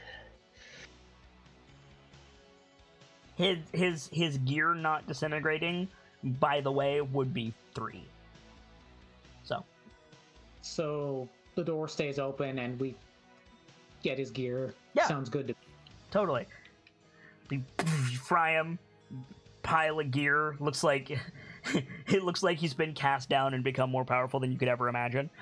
And then and then yeah, like do the 3 of you just start like moving up that hallway? Because like Yeah, I think so. everything the armorer asked you to do is out the fucking window at this point. Like, killed the balcony, scattered money everywhere, killed innocent dude or quote unquote innocent dudes, like disrupted the train. Like, you guys are like, you might as well burn the motherfucker down at this point, right? Like, so yeah, so what's the play? You guys like going up the hallway? I think so. Okay. So yeah, like you get up to the hallway and you see like it's. I wanted to like search his gear for like any key cards. He does not have any. Like he does, but it's for like the casino break room. Yeah. Okay. And like the vault. Like if you want to steal all of the credits in the casino, like yeah, he's got that, but he doesn't have like an unmarked black and silver key card with the Imperial logo on it, for example. That's fine. But yeah, you go down the hallway and you see it's a door, but it's got a or it had, it didn't have it anymore. It had like a ray shield on it and a cloak. Both of those are disabled, so there's this door that doesn't seem to fit the rest of the hallway. Just like there, the door is closed, but it's visible and there's no ray shield on it anymore. It's like a starship door, but not like a blast door, if that makes sense. Got a little command console on the side. You're up, Lynn. Is there anything you need to shoot first? I'm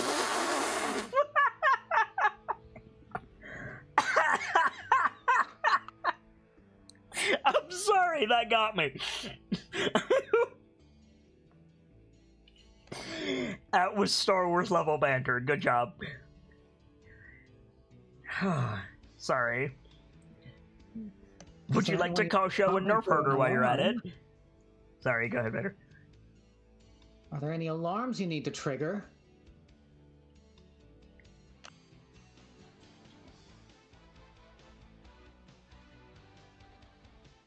Technically, that was him, not me. And then she steps forward to the console and plugs in. Okay. Yeah. So you plug in. You've got some slicing stuff that you can use. It's encrypted. It's got some security on it. I'm gonna go ahead and make this. I'm gonna start you off with 3 difficulty die. I'm gonna upgrade it once because they know you're here and locked it down, right? Right.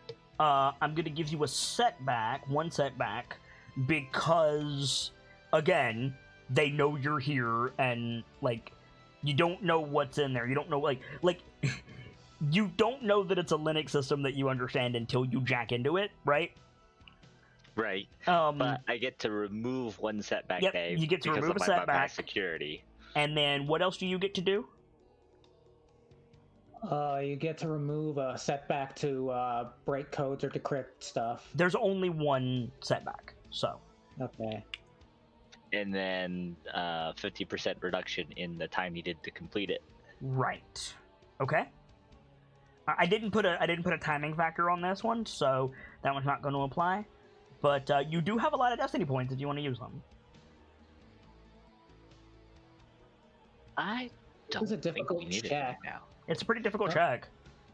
It's a hard check upgraded, so like using a Destiny point would be useful here. To give you a boost, yeah. Yeah, okay. Yeah, we'll use the Destiny point then. Okay, cool. I will move a Destiny point down. Where's my Destiny pool? It is hidden. There it is. Badoom. There we go. Badoom. Did you do that? Yeah, you did it. Okay. Go ahead and make your roll. Oh, wait. I didn't give you the boost. Wait. Oh, sorry. That's fine. It's fine. We will just clear this. You can just give you a boost. Roll that. There we go. 2 successes and an advantage. Yeah. So yeah, so you get into it, Lynn, and you see, yeah, it's like it requires like it's the Imperial Remnant OS, like it requires like credentials. It probably says like "Glory to the Empire" when you first load it up. You hack into it, no problem. What is your advantage?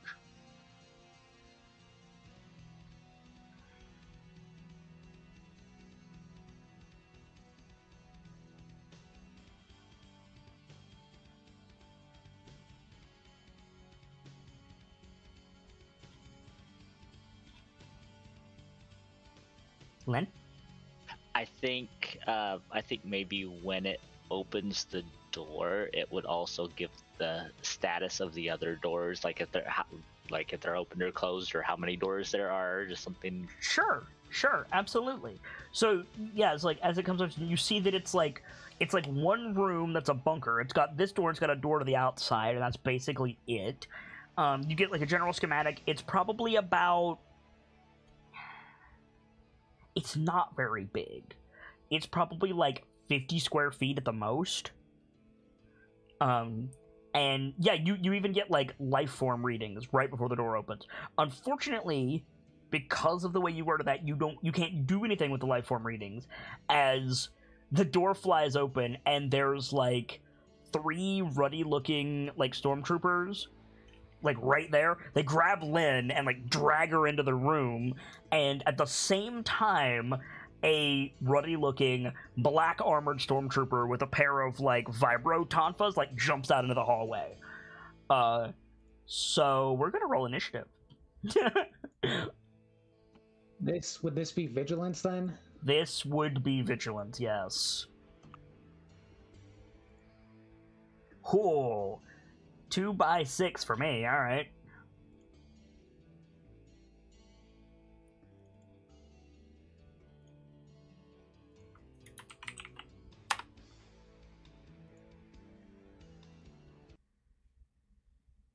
Do.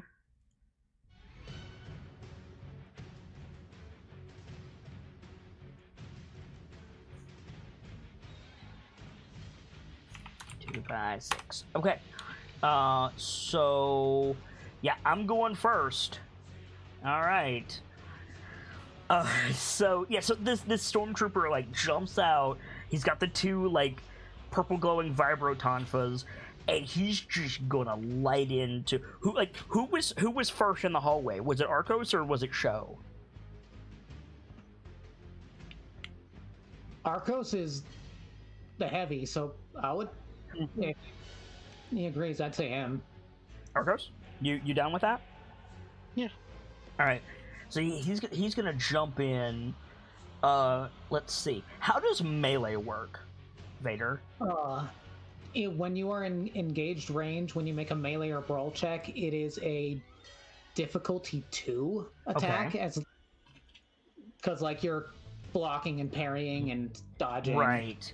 I'm gonna upgrade the difficulty for him because it's an enclosed space, but I'm also going to give him an upgrade on his side because he's got a close range weapon and Arcos doesn't. So let's see what happens. 2 successes.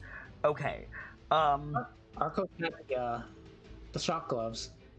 Right, but he doesn't have it out. He's got his gun out, right? I can use one hand for that. Okay. Okay. Then, At I mean, fair is fair. I will remove the upgrade and roll again. least I think I can. Ouch. So what's the damage of... Let's just use, like, a basic vibroblade for these. Actually, no, stun baton. What's the damage of a stun baton? I'm looking... It's gonna take me a bit.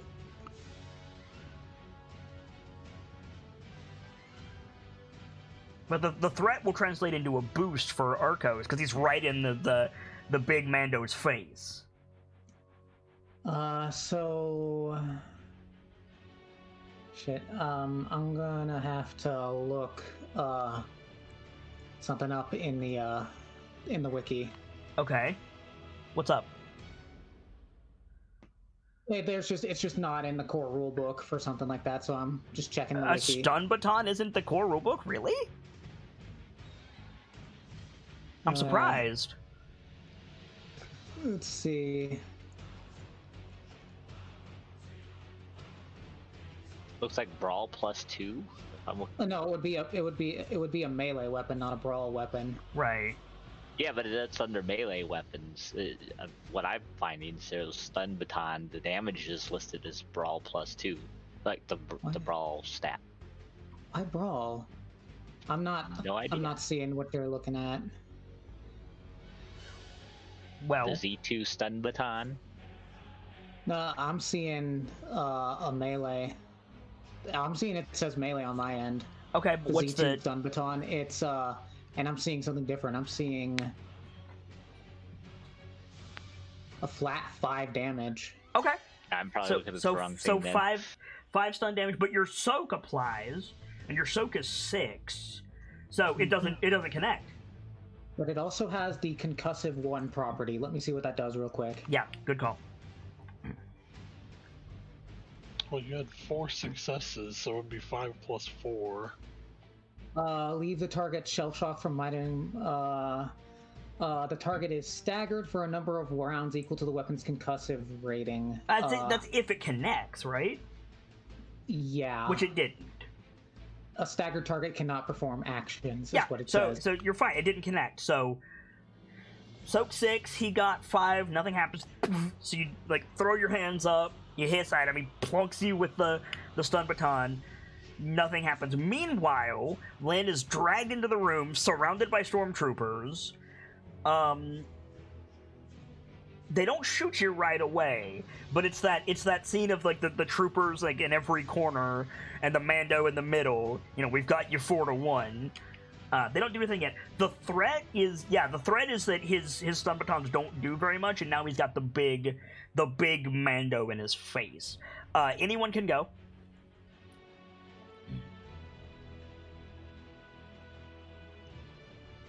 I think it's time for Arcos to return the favor. I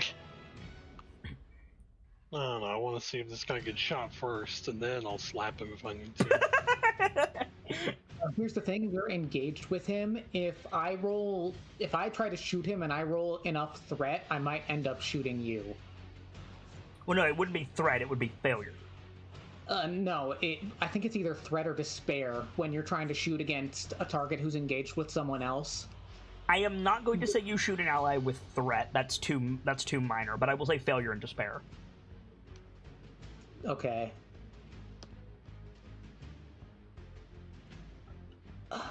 I still think Arcos should go first.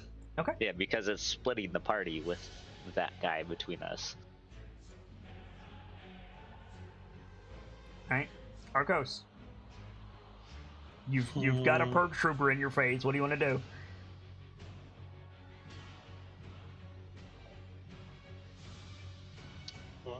Good question. Well, I guess I'll try to bat him away with the shock glove hand. Alright. So you're engaged. That's difficulty 2. He's wearing armor, so I'm gonna make that an upgrade. He got a threat, so you get a boost. You've got fate points if you want another boost. That's fine. Alright, make your attack. So that's 2. It does. The shock gloves do damage equal to your brawl plus whatever successes. What's your brawl? Or brawn, I mean. Oh, yeah. Wait, no, wow. No brawl. It is. Wait. If it doesn't equal to your brawn, this guy is fucked. That's 4, plus 1 is 5, and then... It also does, they also have the stun 3 quality, which means it deals an extra 3 strain. Cool. Okay, so he's not dead, but with 5 damage and 3 advantage. What does that look like, Arcos? Oh, it's an extra bonus because that damage 1 plus the 4 plus that, because of Transdojians get plus 1 damage when they use any brawn skill or an attack. So that's 6 damage. And it's just he's trying to he's using his arm to kind of take the stun baton hits, and then he just turns his palm right towards him to slap him across the head with his big hand. You just grab him around the head. Lightning arcs through him. He screams, and he pulls away from you and staggers back, but he's still on his feet. And he pulls the stun batons back up, and in that gravelly Purge Trooper way, right? He goes, "I thought the Jedi were strong." So yeah, Sho or Lynn, either of you can go. All right.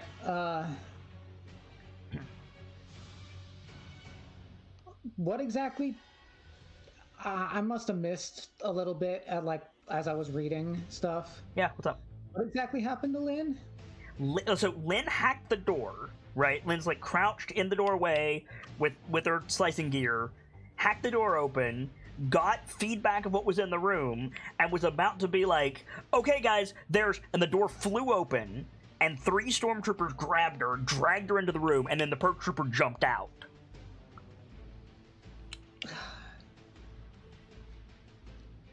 And so she's currently being flanked by stormtroopers, like that scene from the second episode of Mandalorian.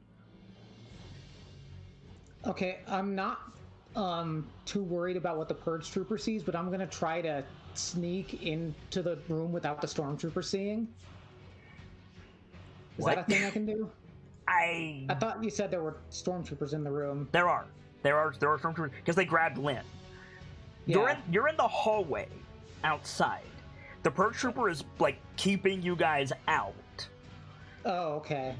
Yeah. Now, did Arcos use any of the advantage yet? No. Because that could potentially, when he picked him up, he could move the storm. Yeah, totally. You could have.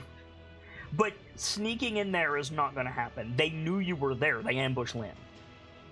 That's fair. But yeah, if you want to use that advantage to have Arcos body the Purge Trooper enough that he moved, and you can run in there and help Lynn, that, I'm fine with that. Yeah, that's what I'm gonna do. I mean, it's not your call; it's Arcos' call. Yeah.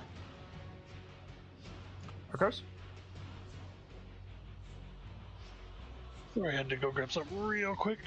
No worries. Yeah, that would actually be really good. He shocks him and then just kind of throws him back. Yeah, totally. You shove him back, you stay in his face, big Transdoshan hiss, and yeah, and then Sho runs into the door to help Lynn. So Sho, you come in, and it's very similar to like any Imperial storeroom you've ever seen. There's like crates of various things everywhere. There's another door on the far side. The room is vaguely square. Another door on the far side that opens into the street. A bunch of ruddy-looking stormtroopers in here. There's like 7 total. And then, yeah, Lynn is currently squaring off with 4 of them. The other 3 are standing around a third door that is currently closed as like a fallback position with blasters like ready to jump in, but they don't want to shoot their buddies. I'm looking something up again. Okay. Yeah, no, by all means. You guys have fun with them. I'm having a Pacific Rim fight in the hallway. It's cool. You got this, Joe. I might need to spend a Destiny point. One of the things you can do this for is to reasonably say, like, oh, there's... If, like, you forgot to, like, buy something, there's, like, oh, it would make sense that we brought something like this along. Okay. Would it make sense to have grenades? Yes. The problem is... like, yes, it would. The problem is Arcos has them. Okay. Then that would be his Destiny point to spend. For now... Like, it wouldn't even be a Destiny point to spend. Like, if you want to spend a Destiny point so that Sho has a grenade, fine. But you have grenades. They were given to you by the armorer, but Arcos is currently carrying them. Yeah. Well, I would totally do that. I'm looking at... But yeah, if you want to be like, I'm going to spend a Destiny point and like as they're walking by, like put a frag grenade in his hand. Yeah, totally. If you want to spend a Destiny point for that, I'm fine with it. That definitely sounds like a thing they would do. Yeah. So this would be a frag grenade then. Yeah. So yeah, like let's narrate that. So he thwacks Arcos with the stun baton.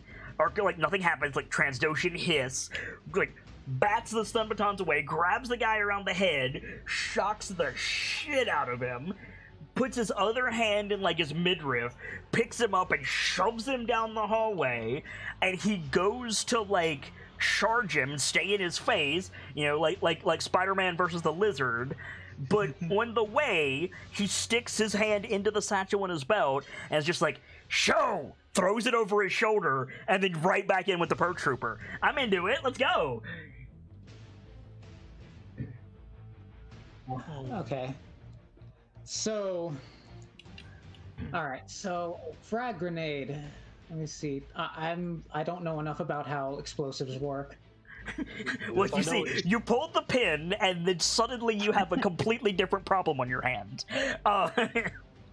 Let's see. Blast. It has Blast 6, which is hilarious. I know it's ranged light. Yeah, it's ranged light. Range is short. Does 8 damage. Critical 4. If the attack is successful and Blast activates, each character engaged with the original target suffers wounds equal to the weapon's blast rating. Fuck me. Plus an additional wound per success as usual. Okay. Are they all engaged with each other? No. 4 of them are engaged with Lynn in more or less the middle of the room. The other 3 are engaged together at the back. Yeah, I'm gonna toss it towards the back. That's what I thought you were gonna do. Okay, so that is a little bit of a toss, so I'm gonna give you an extra difficulty there. You don't have any threat currently. She just walks in, surprise. Yeah, basically, like, fuck. I'm going to spend a Destiny point, so I'm gonna give it right back to you. To put a setback die on that, to just like you want a Destiny point that way would actually upgrade the difficulty. Oh, even better. I don't want you to like you're conscious of not hitting Lynn with this. Yeah.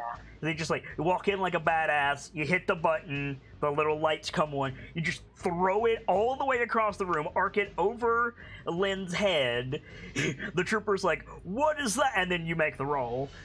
So the base damage for the frag grenade is 8 plus this. Does the original target take the 6 as well? I don't think so. From the blast 6. No, they all take 8 plus your successes. Each character engaged with the original target suffers wounds equal to the weapon's blast rating plus an additional wound per success. Yeah. So the original the target that the grenade lands closest to would take 8 plus success. The rest would take 6 plus success. Right. I don't have this added to my sheet, It's so I'm weapons just gonna light. make a range. Weapons I'm just light. gonna make a ranged light check. That's fine. Oh no. Okay, so that's a failure. So you don't get what you want, but you do create an advantage.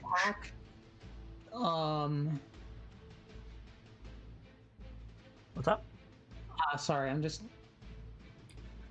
Okay, no, I'd have to spend 3 advantage to activate the blast, anyways. Yeah.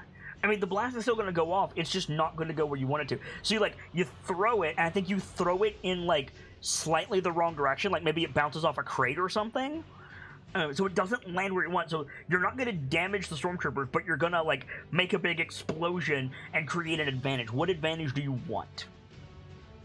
Honestly, I think it creates a smoke screen for Lynn to get out of there. Totally. So the room fills with smoke. It's like poor ventilation in here for obvious reasons. It's a hidden bunker. So yeah, so Lynn, it is now your turn.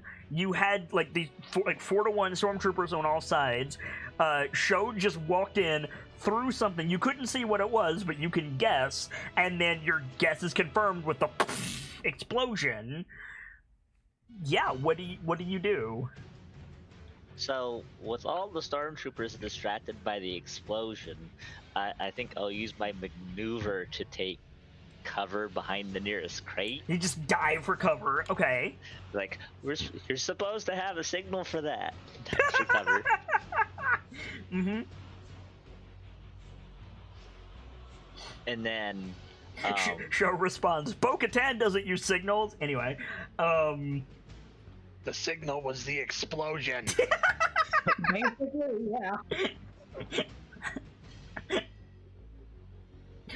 yeah. Go on. And then, what does it cost something to take my blaster out then? You already got your blaster out. Well, I would assume they would have had to put it away to do the hacking. Well, no, I wouldn't have. No, you wouldn't. because It's I've on your got wrist. integrated gear. Yeah. So yeah, since I got my blaster out, I wouldn't have time to aim probably, so I'll just take the shot. At whomst? Pick a trooper, any trooper? Yeah, just the one that will give me the least disadvantage to try to hit. So it would be one of the ones that was near where you were. That's still going to be pretty difficult. The room is full of smoke, so that's going to be a setback. You're looking at 2 difficulty and an upgrade because they're wearing trooper armor. Yeah, it's going to be a tricky roll, but there's the negatives if you want to take a shot. Feel free. Pew! Would this be time to spend a destiny point since we're outnumbered? You certainly could. Or do we want to save that for one of the heavy weapons, folks? You got 3. Right now. You could use it to upgrade your shot. That's. Yeah, I think that seems the smart play at this point. Okay, totally. Go ahead and make your shot.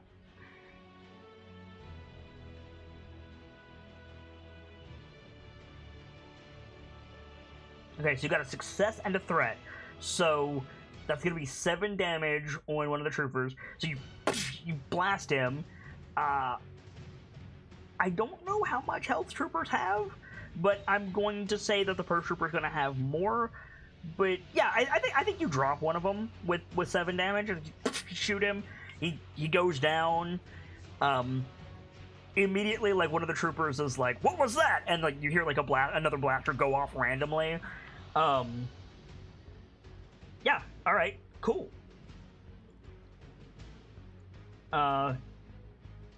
So it is my turn. All right. So the perch trooper knows that his shock batons didn't do anything. So he's like, "Come on!" And he like flicks out like a metal blade from his gauntlet, and he's gonna try to get you with that instead. So let's see. What did I roll before for him? I rolled it. No, that was my. No, that was it. That was what I rolled before. Okay, so he's got this, and then the difficulty and the upgrade from your armor. There we go. Roll it. Wow. He's gonna get a piece of you, Arcos. What's the damage of a hand blade, by any chance? A hand blade? Yeah, like a vibro knife? No, it's metal. It's not energy. Like a combat knife? Yeah, literally just like a blade. Yeah.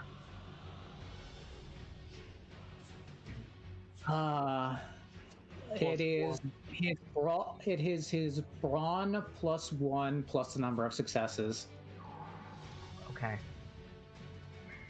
That is going to be 9 damage. That's minus your soak, so that's -6. So it's gonna be 3. So he gets a piece of you.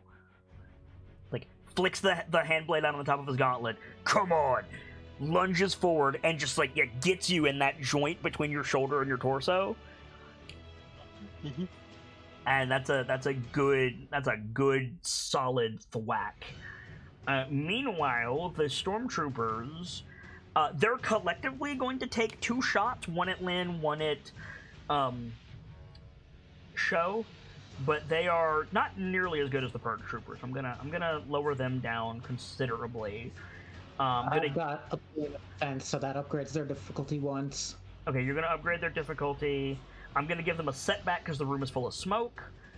So I'll go ahead and roll this first. 1 success plus a light blaster, light blaster rifle, whatever that damage is, minus your soak, and then 1 threat, so you guys will get a boost next turn. And then blaster rifles hurt. They're 9 damage. So that's 10 minus your soak. 7. Ow. Okay. And then that's another 10 to Lynn minus your soak. So that's also 7. Okay. And so like 7 shots go off. 2 of them connect, glancing off your armor. That's gonna be their turn. Anyone can go.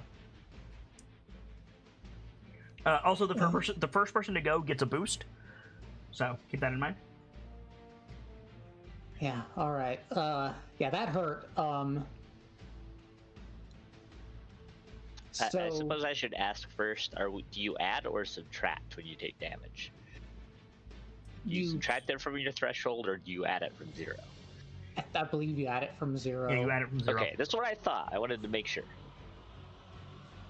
Well, you have your threshold and then current, so threshold would be with your max. And then, Like, none of you were, like, screwed, right? Like, none of you were, like... I didn't completely overtune this, did I? That hurts a lot. I take another shot, and I'm gonna go down. I'm almost dead. Okay, I'll upgrade the difficulty next time. Though, to be fair, I was rolling 2 res, I just rolled really well. Yeah.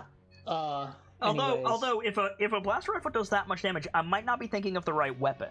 I thought stormtroopers just had blaster rifles outright. I think so too, but let me check the adversary list. Yeah, no, absolutely. Because fair is fair. Because if I put 2 of you down in 1 turn, that's a bit much. Like, yes, okay, stormtroopers are a big deal, but I mean, Jin kicked their ass, like... Out of shape Boba Fett beat the crap out of, like, 20 dudes. Right, exactly, like... Yeah, a regular stormtrooper, which is just a minion, has fucking a blaster rifle. Okay, yeah.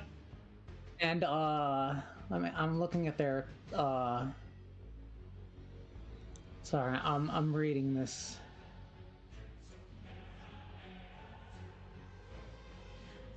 Okay.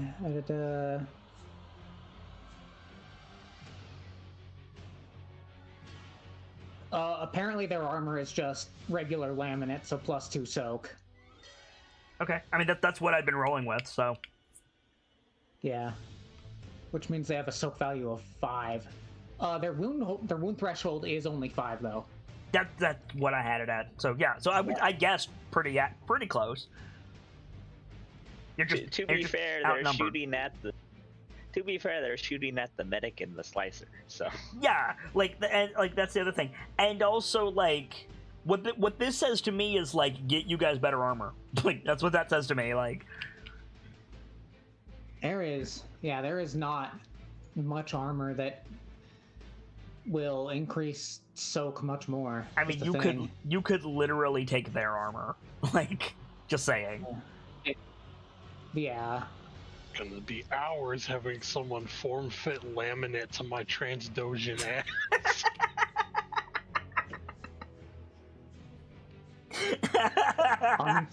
And yet it's only 1 extra point of soak, and I'd lose the defense. Like that's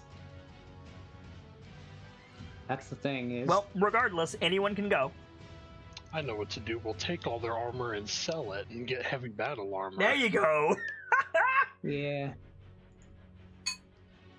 Or just Just in general, no armor doesn't seem to be that strong in Star Wars. Yeah. So, I think I'll go first. After taking that hit, I'm going to use my maneuver to pull a stim pack off my belt, and use that. I have an ability that increases the healing it does by 1, so I recover 6 wound threshold. Just 6 wounds. Just outright. Yep. Okay. Hell yeah.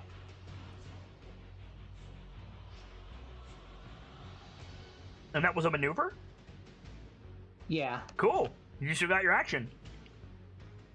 The only thing is, every time you use a stim pack within 24 hours, it heals by 1 less each time. That's still solid healing for a while, dude. Like, the only difference that matters is the difference between 0 and 1, homie. Like... Yeah. Okay. Now, is that per target? Like, if you use it on Lynn, will it be 1 less? No, it's per person. Okay, yeah. Cool. Like, that's still solid. Like, abuse that. Yeah. So what does that look like? What does that look like? Do you like, do you pull the like Metro style like needle? Yeah, it's an auto hypo. Oh fuck yeah! You just pull a needle out, jam it into your arm, back in. Yeah. All right, yeah, totally. And then let's see. I'm gonna take a shot at another one of these guys. Okay, so you have a boost. There's still smoke in the room, so there's a setback. Do you remove setbacks or difficulties with anything that you do? I don't have the brace ability, or I would. Okay, so go ahead and make your shot. Wow, there you go. So you just line up a stormtrooper, blow him up. Okay, great, awesome. Okay, that's gonna be that for you. Yeah. Anyone can go. Trying to think of how far I'd have to back up for short range to not have a penalty. You're gonna take an attack of opportunity. Yeah, if you you're gonna get got for sure. Although the Ambon Cho shot did create an advantage, so if you want to use that to like somehow, I don't know how you would apply it, but if you can think of a way that Cho creating an advantage by killing a stormtrooper in the room would give you an advantage to back up, I'll let it stand. You just gotta convince me. I don't know if one advantage is enough to have him like turn his head and go, "What was that?" It could be if you blasted the guy into like the door frame that the guy was near, so he turned around to see what the hell. There's no there is no one between Cho and the door frame. Unfortunately, that wouldn't work. Because Sho walked into the room and started shooting. Like, Sho is the closest individual to the door frame. Okay, then I'll just take another swing at him. All right. I mean, if you can get a solid hit on him like you did last time, he's toast. Like, wow. Wait. That didn't make a difference. Yeah, hang on. That roll doesn't stand because I didn't have your stuff put in. So you get a boost for the advantage. You get that plus the upgrade. Okay, roll that again. Oof. Okay, so the good news is you can absolutely use that advantage to back up. Absolutely. But with the 2 failures, I think you're swiping at him, trying to get him the shot glove. He's dodging and weaving. He's got the stun baton tonfa in one hand. He's got the blade out in the other. And I think because you got 2 failures, you can back up, but he's going to disable your shot gauntlet until you can repair it. That would be a despair. It's disabled for a couple turns. How about that? Okay. But you can use the 4 advantage. He stabs your shotgun and is like, fine. You back up, pull the rotary cannon out. Totally. That'll be your turn, but there we go. Okay, Lynn.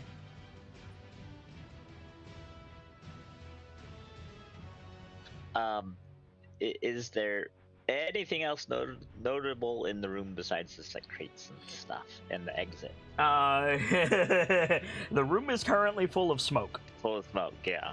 As soon as I asked, I was like, wait a minute. I would love to give you that information.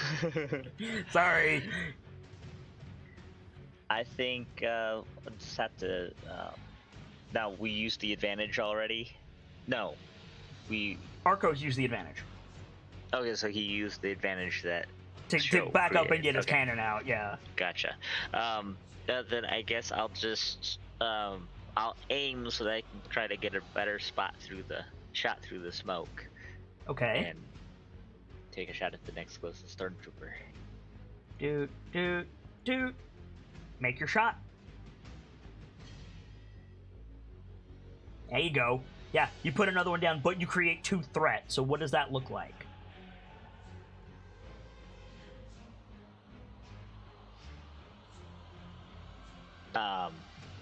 Threat would be... That would be setback die or otherwise disadvantage to you or the party, yeah. I think as I'm aiming the shot, I knock over the crate, so I lose the cover. Okay, yeah, totally. So you're not in cover anymore. Okay. It is the NPC's turn. So, Vader. I am a melee-focused character. Some motherfucking Trandoshan just backed up to short range with me and pulled out a rotary cannon. Do I get in close so that he can't shoot me, or do I run like hell? Honestly, like, the idea... My thought is, like, okay, this guy's a trained melee combatant. Yeah, he knows how to deal with people with guns. Like, just get in with them. Okay. All right. So he's gonna close to melee. Extra setback because of your armor. He's gonna get 2 boosts because he's gonna get 1 boost because he's utilizing that threat. The cover. No, never mind. He doesn't get it because the threat was the cover gets knocked over. So that's irrelevant.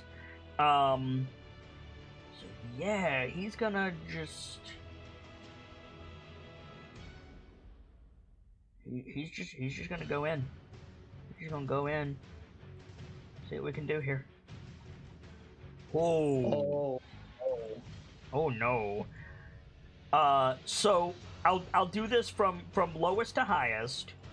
So the advantage is you pull the rotary cannon out. He's already running at you. He's got the knife, the gauntlet knife, like up, like he's gonna stab you instead of swipe at you. He's doing the stormtrooper elongated battle cry. He then drops and slides on his butt under your gun, under you.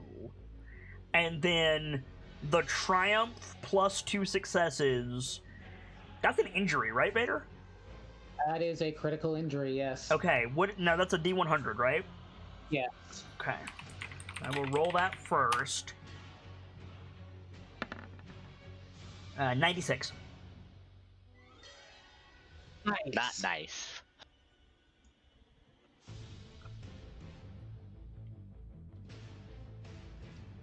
What is a Sorry. 96? I've got to find it. Okay, that's fine.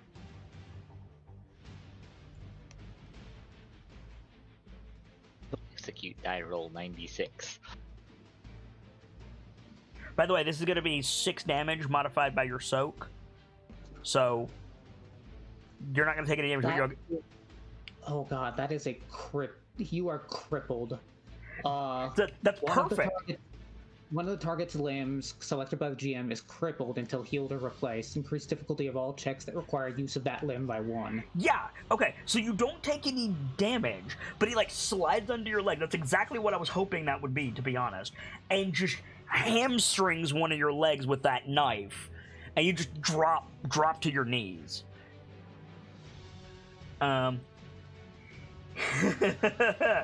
Alright, so... the stormtroopers are gonna take some shots. Pew pew. Ooh. Okay, so you two can choose. One of you is taking 12, and the other one is taking none. Well, 12 would put me down because I'm already at 7. That'll put me at 9. That'll Minus your be soak. reduced to 9. Yeah, that'll be reduced to 9. So I'm not down, but I'm at 10. Okay. So Sho takes that shot. No damage on Lynn, and then there's a despair in there. So I think. These guns hurt. I want to even the odds. So I think what happened with the despair is one of the troopers by the door goes to pull out a grenade, and one of the other guys near him, his gun malfunctions, and he it's like it's going to explode, and throws it. And when he throws it at the guy with the bomb, and the guy with the bomb drops it, and those 3 guys go up, and the door explodes. So there are 2 troopers left in this room, plus the purge trooper. Anyone can go. Okay. Those stormtroopers got so good at hitting things they hit themselves. Now, you guys do have they got 2 threats, so you guys get 2 advantages if you want to use those as boost or whatever on your turn as well.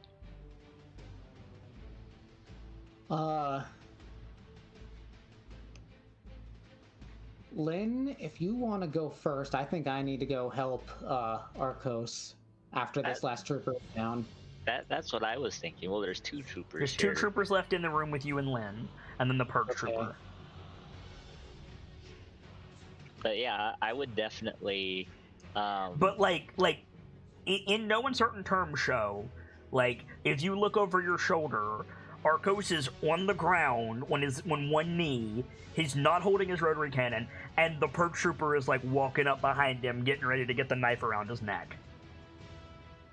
Yeah. In that case, I'll go first.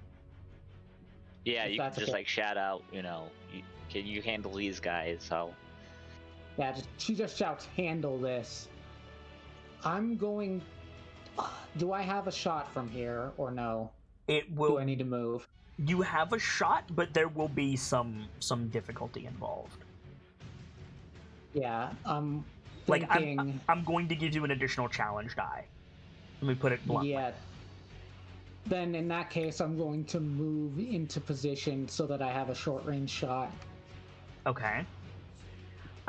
You could have up to 2 boosts if you want them. I want them. Okay. You want to use a fate point for a third one? Yeah, let's use a destiny point. Let's All right. put this guy down. I will also use one to put a setback on this. Yeah, okay. All right, make your shot. Oh, Twice. the despair and the triumph canceled out, but that's still a crazy ass shot. 4 successes, 14 damage, plus 2 advantage. Which is enough to activate a critical. Which is enough to activate a critical. Okay, sure. So, add 50 to the result. So, 89. Compromised. Increase difficulty of all skill checks by 1 until the end of the encounter. I mean, he's dead, so... Yeah. But what does that look like? So again, like, Arcos is down. He's, like, bleeding lizard blood, which I think is green. Like, his rotary cannon is just out of reach. He's, like, panting, trying to get his feet under him. He can't do it. His like, left leg doesn't work. And the Purge Trooper is, like, you know, doing that, right? Like, coming up behind him with the shard gauntlet. Is gonna, like, get it around his neck and just give him a New Jersey necktie. And then, yeah, Sho comes rolling out of the room. The scene is yours. It's true, like I think she just pops him right in the head with the disruptor. Yeah, totally. So, like, you know, it's Star Wars. We can't show a headless stormtrooper, but there's like, there's a flurry of sparks and smoke, and he just falls backward, and we don't see his head, we don't see his helmet, but we see his body just laying there behind Arcos. Yeah, totally. How do you want to use that advantage?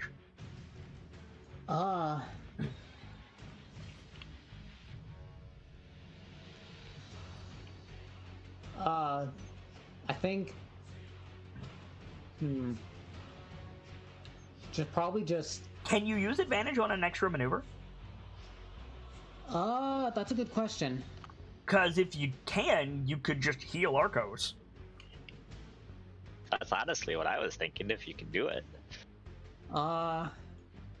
Yeah, I think it's, I don't know if you can, but I think it's fair to say you can. Alright, yeah, I'll house rule it, sure. You can use, depending on what it is you want to do, you can spend a certain amount of advantage to make an additional maneuver. I think that's completely reasonable. And I think, yeah, if you want to, like use that to advantage and get Arcos back on his feet, by all means. I don't have the time to make a full medicine check right now, but what I am going to do is pass him something called Nullicane. Okay. What it does is you make an easy medicine check as a maneuver, and you can ignore the effects of a critical injury for the rest of an encounter. Okay. All right. I believe you also suffer strain when you use it. How's your strain before you do this? Arcos, how's your strain? 2. Okay, yeah, you're fine. It would add 3 strain. You could use your other maneuver to give him a stim pack as well. Yeah, so... Because he took some big hits. I think then for now, I'll just stim him, so you get 6 healing. 6 healing. Well, I mean, if you don't give him the... I almost said Novocaine. If you don't give it to him, he can't stand. Like, literally, he severed the muscles in his hip. Ugh. So you have to do both. Yeah, we don't have I'll do to, both. but... Okay. So you get 6 healing, and you can ignore the injury until the end of combat. But you need help. Keep that in mind. Okay. Anyone can go.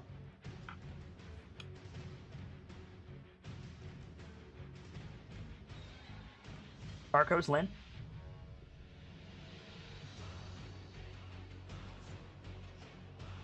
Hello?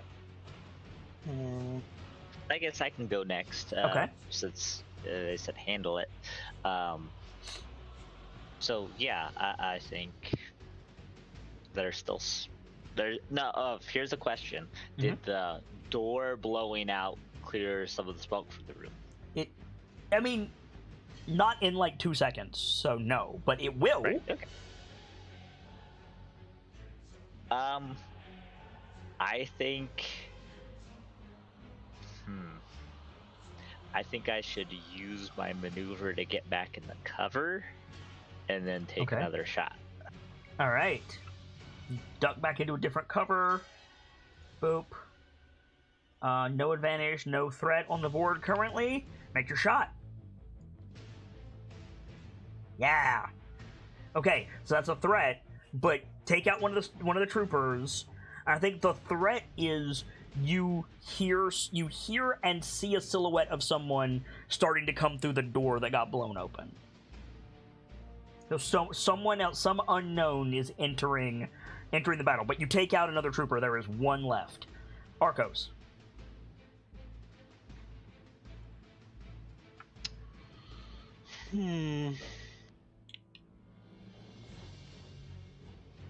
How far am I from the room where that last trooper is? Not very. You're in like a little hallway. You didn't really cover that much distance in your fight with the purge trooper. Like, I think it is completely reasonable that you could just, like, as the drugs take effect, just grab your cannon, stand up, we smash cut, and you just step into the room. I think it's fine. I would say effectively no distance. Alright, I'll do that and just shoot at the last guy. Do you want to shoot him, or do you want to shoot at the unknown individual? Keep in mind you can also activate the auto fire quality on your gun. True. It adds an extra difficulty die to any checks, but you can spend advantage to hit multiple targets. Just fan fire the fucking room. I say do it. Okay. Yeah, I've already plugged it in, so go ahead and roll. Okay, so 11 damage to 2 targets. You have 2 targets, so blast them. Done. Battle over. I have to get 2 advantage to activate it, which will jump to the next target, and then I take another shot at that guy. Oh, okay, I see. So it would automatically deal the damage, but you'd need the advantage. So do you want to blast the trooper or the unknown? The trooper. You blast the trooper. Okay, so the threat is you don't see the guy in the doorway. You just come in, unload on the trooper. Cool. So yeah. What's gonna happen here is this moth is going to shoot at Lynn. Is what's gonna happen. So the smoke clears and we see this dude in like a moth's uniform. He pulls out a blaster pistol, he aims at Lynn. Whoa! Oh no. What's the damage from a blaster pistol? 6? I believe it is 6. Or maybe it's 5. So it's either 9 or 10 minus your soak.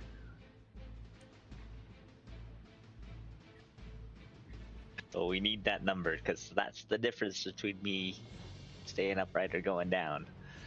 I mean, in that case, then it's 9. It's a regular blaster pistol. Yep. It would be 6. If it were light... Oh, then yeah. Whatever keeps Squeaky on his feet. Light. Let's go with light. Yeah. Especially if it's like a moth who just like carries a sidearm. Totally. Yeah, exactly what I'm thinking. It's like, blast him. I thought you Mandalorians were a threat. So it's 9 minus my soak? Correct. Anyone can go. That puts me at my threshold.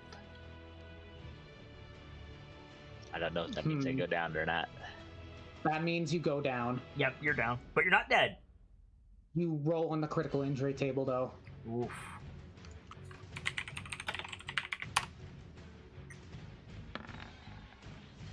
$79.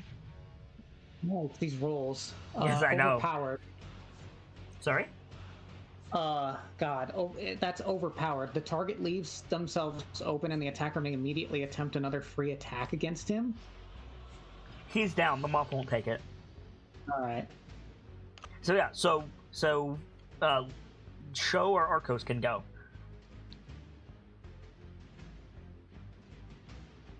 Okay. Yeah. I can't see this guy, can I? Because of the smoke. You can't see him because you're in the hallway. Yeah. But I heard the shot go off. You heard the shot. You heard him taunt you. Yeah. Yeah. This guy. Oh, all right. Yeah, I'm gonna. Yeah, fuck this dude. I'm gonna move in and shoot him. All right. You go around Arcos, pull your gun up. Yeah, totally.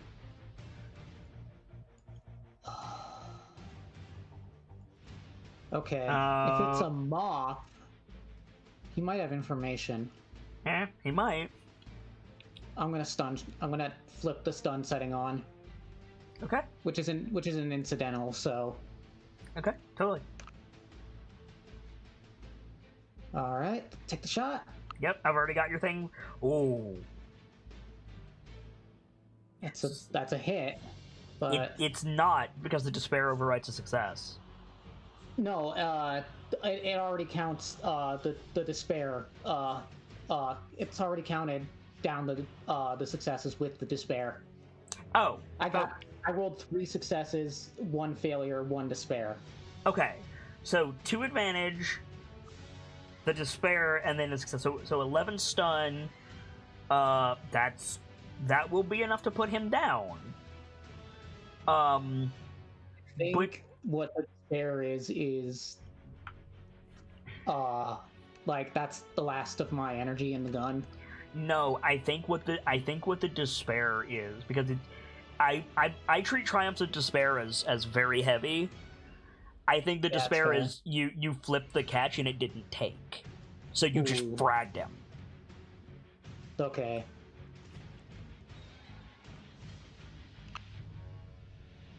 So you're just like, we should stun this guy. You hit the switch, like the camera like sees you hit the switch, and then you take your hand off of it to reach for the trigger, and we see it fall back down. And then you shoot, and the red bolt comes out of the gun, and he just disintegrates. Damn it. The good news is we're out of combat.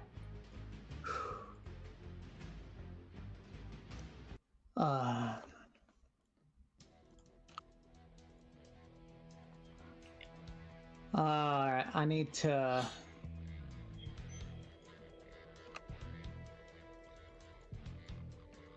check things. Okay. I need healing. Yeah, like I'd administer a stim pack. Okay, cool. You're up with 6. Well, that would subtract 6. Yes. Yes. Okay, just checking.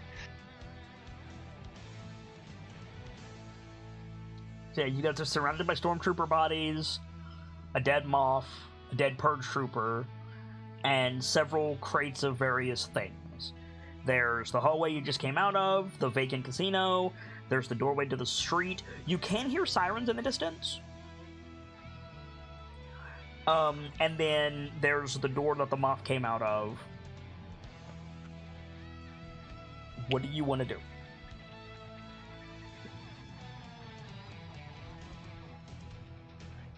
Kind of looks around and said, well, at least we didn't have to blast our way in. At the end of an encounter, each player can make a simple discipline or cool check. Each success recovers 1 strain. Do that. If simple is no modifier? No modifier. Okay, yeah, by all means.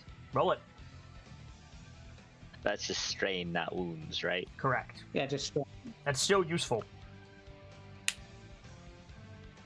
So, 2 strain for Arcos. Can you give yours to someone else if you don't have strain? I would No. assume not, but No.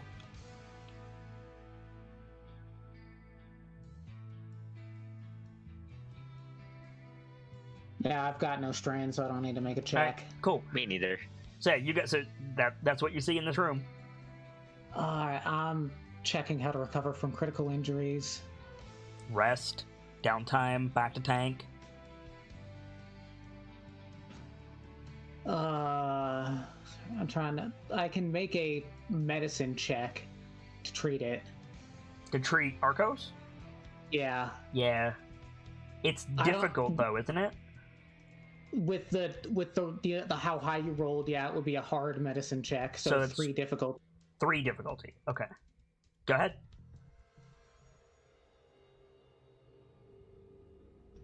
No. Damn. You can get him to where he can leave, but he needs medical attention.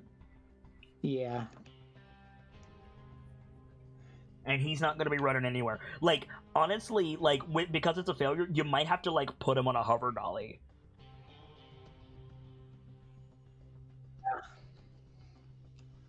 Oh, that's not good.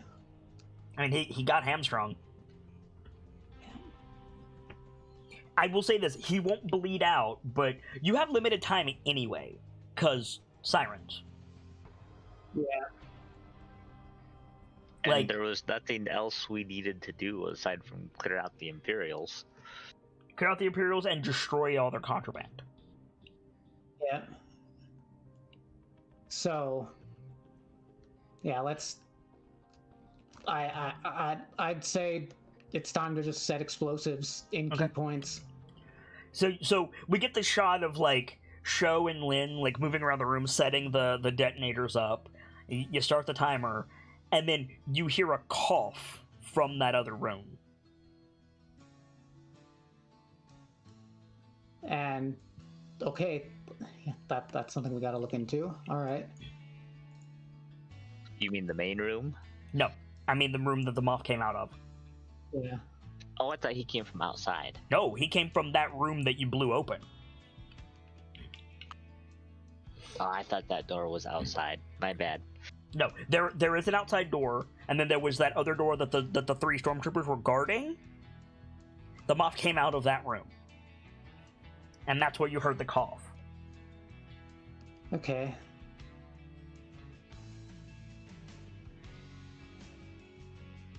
Yeah, Sho would look in there. And Make Lin will sure go to cover. Make sure the stun setting's on this time. Make a perception roll, Sho. Okay. He's hiding, but not very well.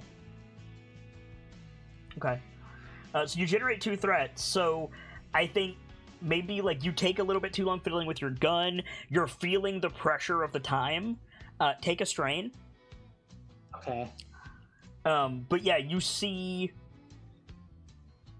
someone. It's not clear if it's a someone or a something, like underneath the desk at the back of this room.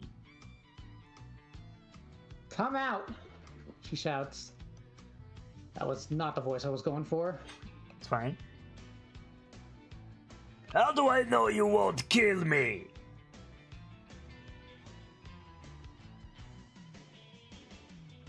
I mean, there's no one here. You should leave.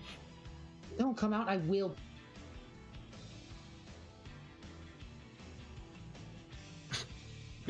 What do you do?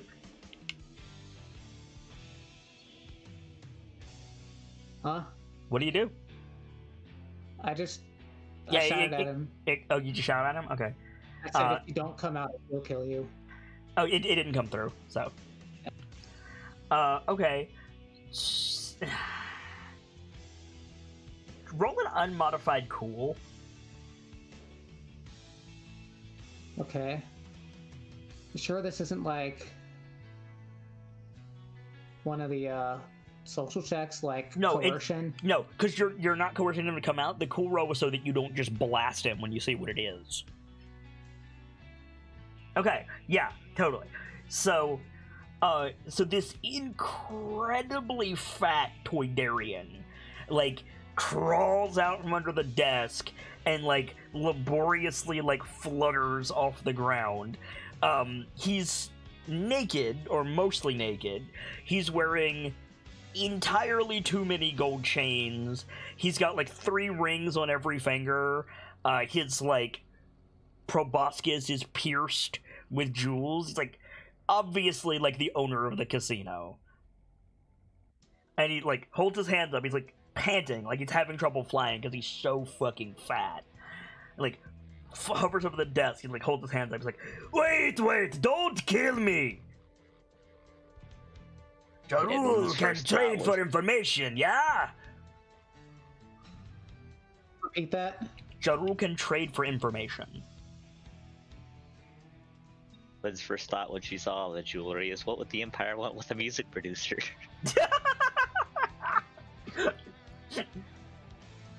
I tried to think of a Toydarian name and Jarul came to mind. Jaroohl. Mm-hmm.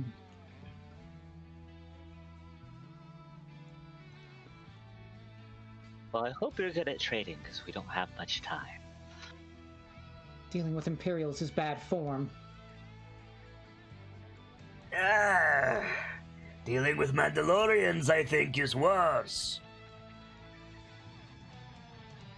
You have about 5 seconds to change my mind before I blast you. Hey! No reason to blast me. I'll tell you about the refinery, eh? Refinery? You let me go, I'll tell you where it is.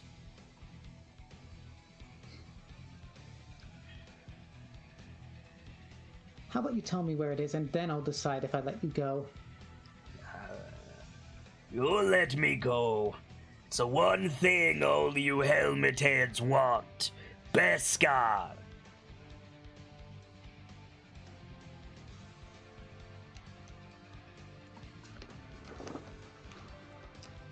An Imperial Beskar refinery? Former Imperial. Abandoned.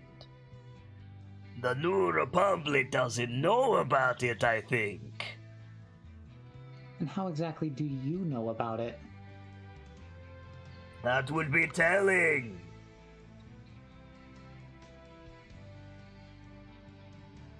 So in her mind, she goes, okay, like,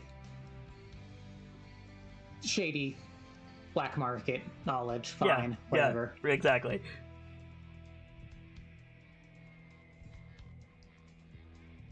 I tell you, you put the rifle down, eh? Let Jarul go. She'll stow the rifle on her back. Yeah, it like starts floating towards the door. She stops him. Tell us where it is. I think you'll have to move quickly if you want to beat the Republic, ah? Not have time to finish setting your bombs, eh?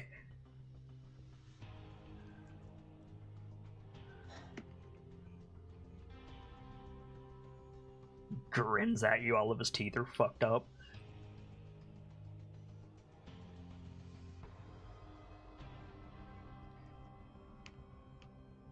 Sorry, I'm not sure exactly how to respond to that. I say it's better that we get paid with currency we do know than take a chance at something that may be a story. Never known a Mandalorian to turn their nose up at Beskar. Beskar is just a word until we have proof that it exists. Proof. Where is the Moff? Move! Like, shove Show aside.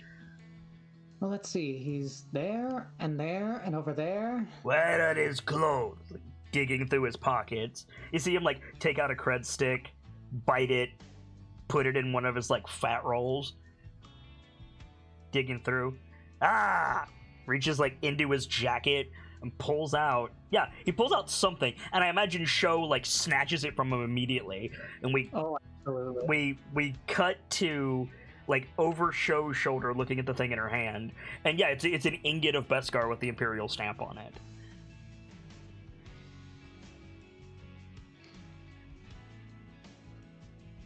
And you're saying this came from an abandoned refinery. There's more than one Beskar refinery. He was here to sell its location to Jarul. Now Jarul knows it, and all the witnesses are dead.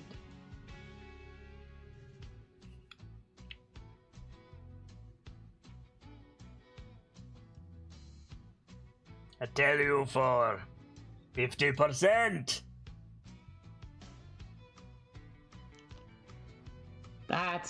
There is no way in hell Sho would agree to that. So, How about you tell us and we let you walk out of here with your head? make a coercion check. Let me set some difficulty. He's greedy, so I'm gonna make this a difficulty 1 with a setback. I think I'll go ahead and spend a destiny point to upgrade my check. Okay, totally. Definitely. Ready? Yep. Okay. So he says, I was joking, a little traitor humor, eh? He's edging towards the door. He's like, the refinery, the Republic wants it. Move quickly. It's, I don't know where, I just know where, eh? Duxon. So, I don't even know if I need to make a lore check for that, because that's... Given your house, no, you don't need to. Yeah. On Duxon? Good information, eh? You think maybe page a rule a bit more? We're moving, everyone.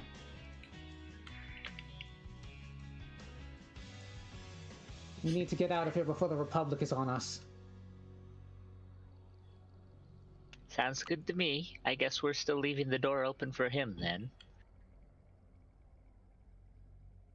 Jaru will lock up after you're done. So, yeah, I'm planning something here. I'm Give sure me a you second. are. I'm sure you are. I'm trying to... Okay, I might need to spend another destiny point here. Well, hang on before you do. Like, take a second to plan because Arcos is back. Arcos. Mm-hmm. While they're interrogating the very fat Toydarian, and you're like sitting down because your leg doesn't work, right? Mm-hmm. You get a call on your comlink. We don't see the speaker, but you do. We see, like, the camera shows like the outside of Arcos' armor, and we hear Huttese, and at the bottom of the screen it just says, "Don't let the Toydarian leave alive."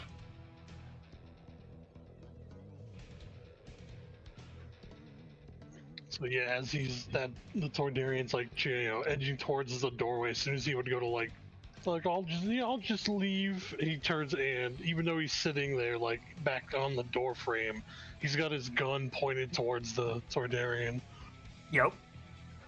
You stay. Stay. I gave you the information.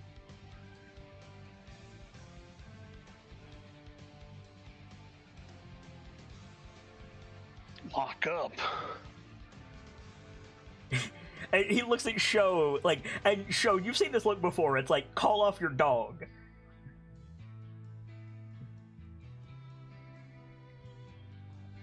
She's not even acknowledging him anymore. She's getting ready to leave. Okay. Are you crazy? The bomb.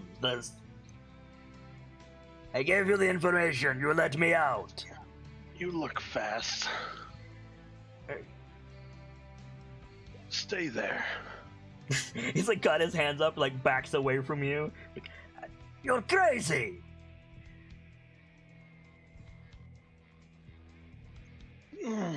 Not crazy. Can't walk.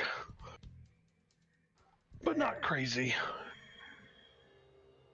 And like he looks at Lynn like, help me out here.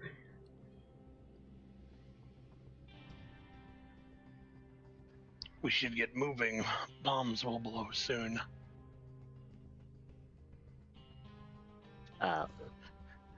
Lynn just shrugs and says, He has a point. Not specifying whose point she's talking about. Yeah, Jarul has a point. I give you the information, you let me out. You go last. Through your helmet, we hear Hatiz again, and it just says, take the shot at the bottom of the screen. Yeah, and he's doing that thing where he's kind of like nudging the gun, like pointing him. You go last. Fine. Bucketheads, ruin my deal, destroy my casino. Fine, go. I don't want to see you anymore.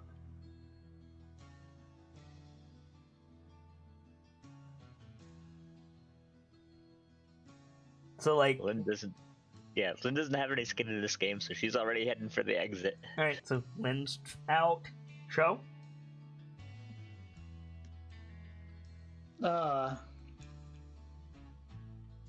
She's probably got to offer Arcos, to, brace him up. Okay. And I'll do it, yeah, because knowing he can't put all of his weight on her with how big he is. Yeah, right. But as soon as is the door still functional? The door to the hallway? Yes, it is. Yeah, the one that leads into the room the Toydarian wants to leave through. Well, he wants to leave through the same door that you're leaving through. Yeah. Like there's a panel for it? Yeah, uh-huh. As soon as they start going away, he shoots the panel to close the door and For lock it. fuck's sake! Yeah, so Show, you're helping him out, and he just, raises the rotary cannon, and the door seals. You hear, muffled Toydarian curses from the other side.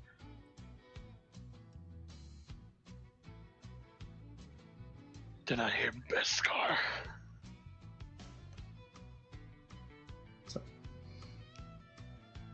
Sorry, formulating my thoughts. Mm-hmm. Yes, I'm Duxon. You say, on Duxon, and there's a muted through the wall.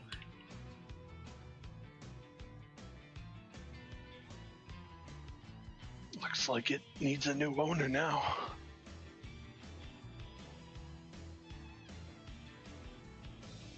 And some upgrades.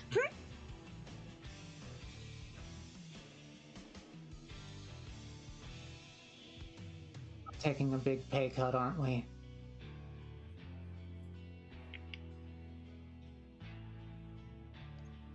If it's enough to get us to Duxon, that's all we need. Not sure what happened to Moff.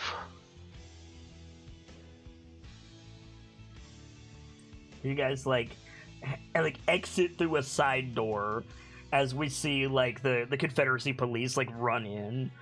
So you guys are making your way to I assume you have vehicles like bikes. Yeah. So you guys can get Arcos sorted on a bike and then continue this conversation over your comms as you're speeding through the city. Which by all means feel free to continue. I just needed to get you out of there. Mm-hmm.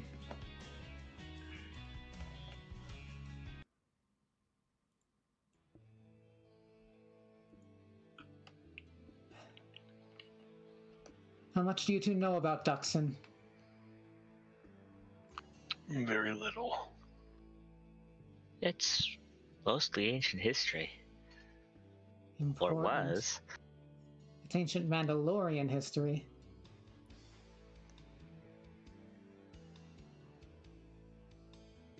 That's where the old war started, you know? There were lots of old wars, but I think I know which one you mean.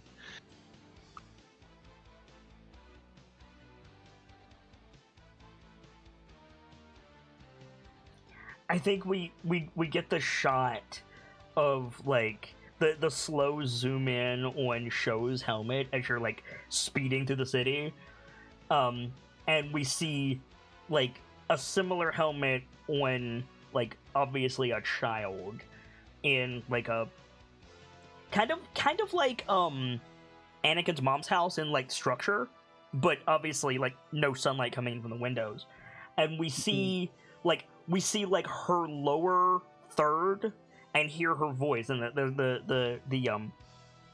the caption says like Bo-Katan, and it's repeating everything that Sho just said.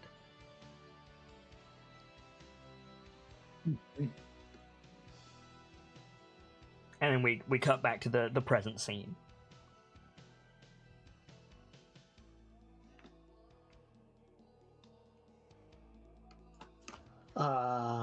I don't know how much more I have to add at the moment. You could theorize on what the Empire was doing there. Yeah, I was thinking that. It's possible there were still undiscovered bunkers.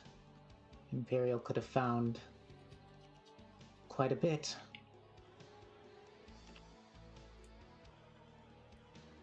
That's assuming that no one from the Empire has gone to claim it since it dissolved.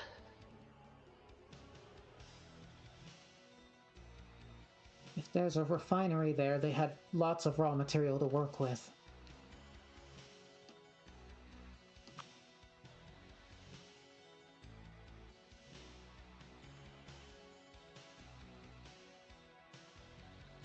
What you need is a ship. Mm-hmm.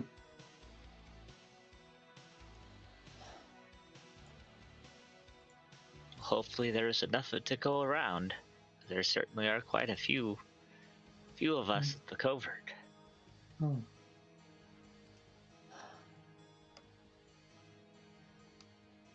Tucson is one of the moons on Onderon. We'll need a ship to get there.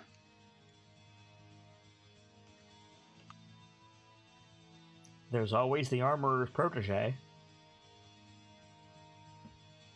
Mm-hmm. Yeah. I know I helped someone of our... I was just gonna say, perhaps we can convince Kuga. There you go. Oh yes, Kuga. I think I did help with some of the computer work on their ship. So all of your comlink crackles, and the voice, like a voice that we haven't heard previously. We don't see a face to it, but the subtitle, the name subtitle is Brooke. We don't know who, like, we haven't heard of Brooke so far, but you guys know that Brooke is one of the, like, comms, like, watchers for the covert. And she comes over all of your comms and she says, "What did you do?"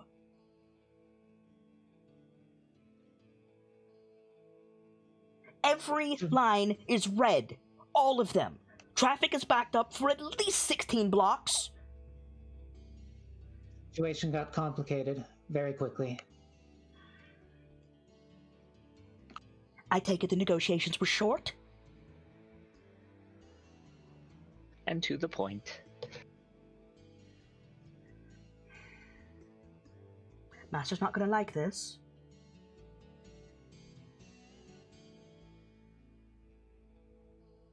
You're on your way back at least, right? Arcos is injured. I'll need to get him in the back to tank. How bad? He can't stand. I can't keep covering for you, Sho.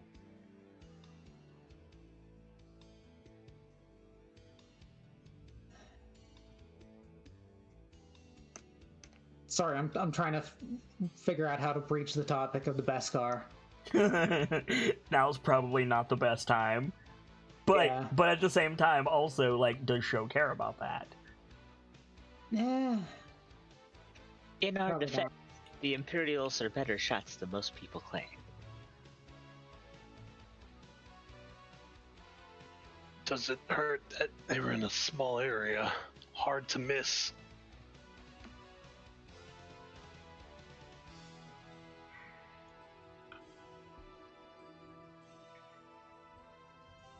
But yes, we are en route. Alright, fine. I'll have the infirmary cleared, but... You're going to have to face him.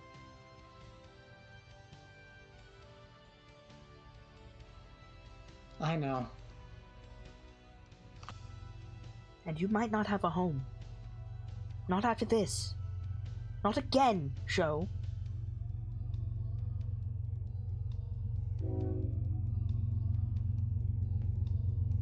Please tell me, at the very least, they're only going to pull Imperials out of that rubble? Imperials, a few guards, A few... Aliens. You had explicit orders!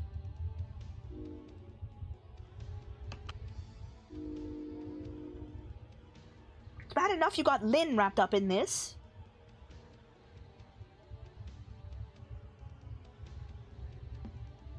Were you able to salvage anything?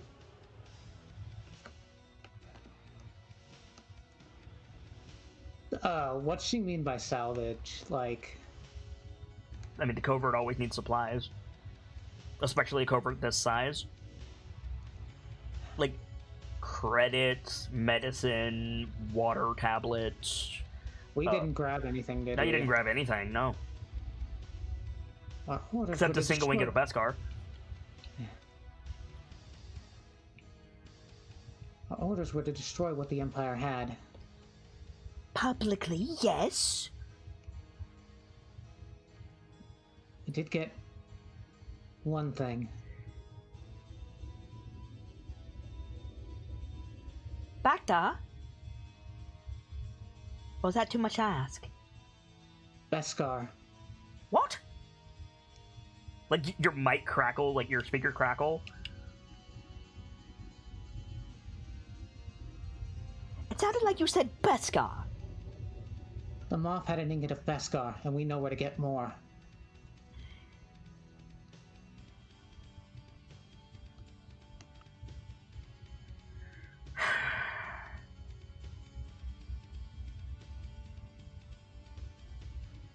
I won't deny that's important, but you can't eat Beskar, Sho.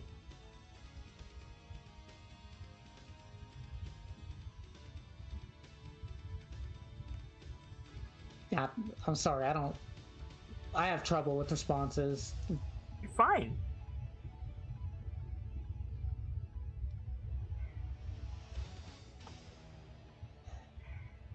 I'll Right now? prep the infirmary. Luckily for you, the Master's in with Kugo right now, so you've got a moment, but get back here and try to stay out of sight. Oh, for sure. You hear the comlink just shut off.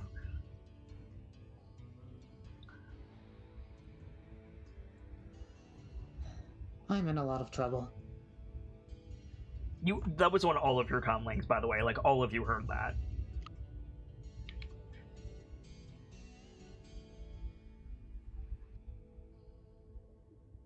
We had little choice.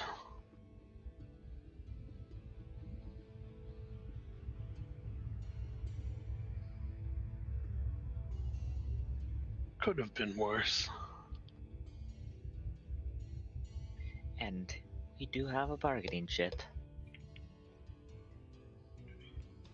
Let's just get home so I can trade Arcos. Yeah, and I think, like, as the sun, like, continues its afternoon climb, and the three speeder bikes are, like, flying through the city, I think we get the Star Wars cut, like, immediate to credits with the theme music. It's a little bit early, but I don't want to go any further without Cookie.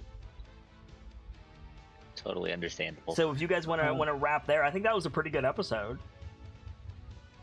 I did my job of getting the absolute crap beat out of me. Hey, but did you die though? Almost till I got stim-packed. But you didn't die. I took the first fall. Mm-hmm. Ah, I can't body block everybody when I'm crippled in a hallway. fair. So You should have run to me, just stood behind my giant body. It would have been fine. so what do you guys think of Edge of the Empire? Lots of interesting twists and turns. Right? What do you think of it as a system, though? Yeah, I like the system. It's just Don't like the way I do it? no. I'm just. It's amazing just how hard everything hits. Yes. I mean, welcome to Star Wars, right? Like, Yeah. Well, and I think the twists and turns is part of the mechanics as well as the story. true. With the, And also, like, you're like, everything hits so hard. Imagine if we had a fucking Jedi or an Inquisitor in this mix. Like, Yeah. ugh. Yeah, that's fun because the thing about lightsabers is they ignore armor. Yep. They ignore soak. So let's do some shout outs, guys, and we will pick this up next Wednesday, hopefully with Kuga, and we can start this mission proper. Not bad for an improv session, huh? Oh yeah. at all. Gentleman Jogath, give us a shout out, please. Hi, Joe Gaff. I don't do anything anymore, so I'm just over on Kit server. And I appreciate you being here.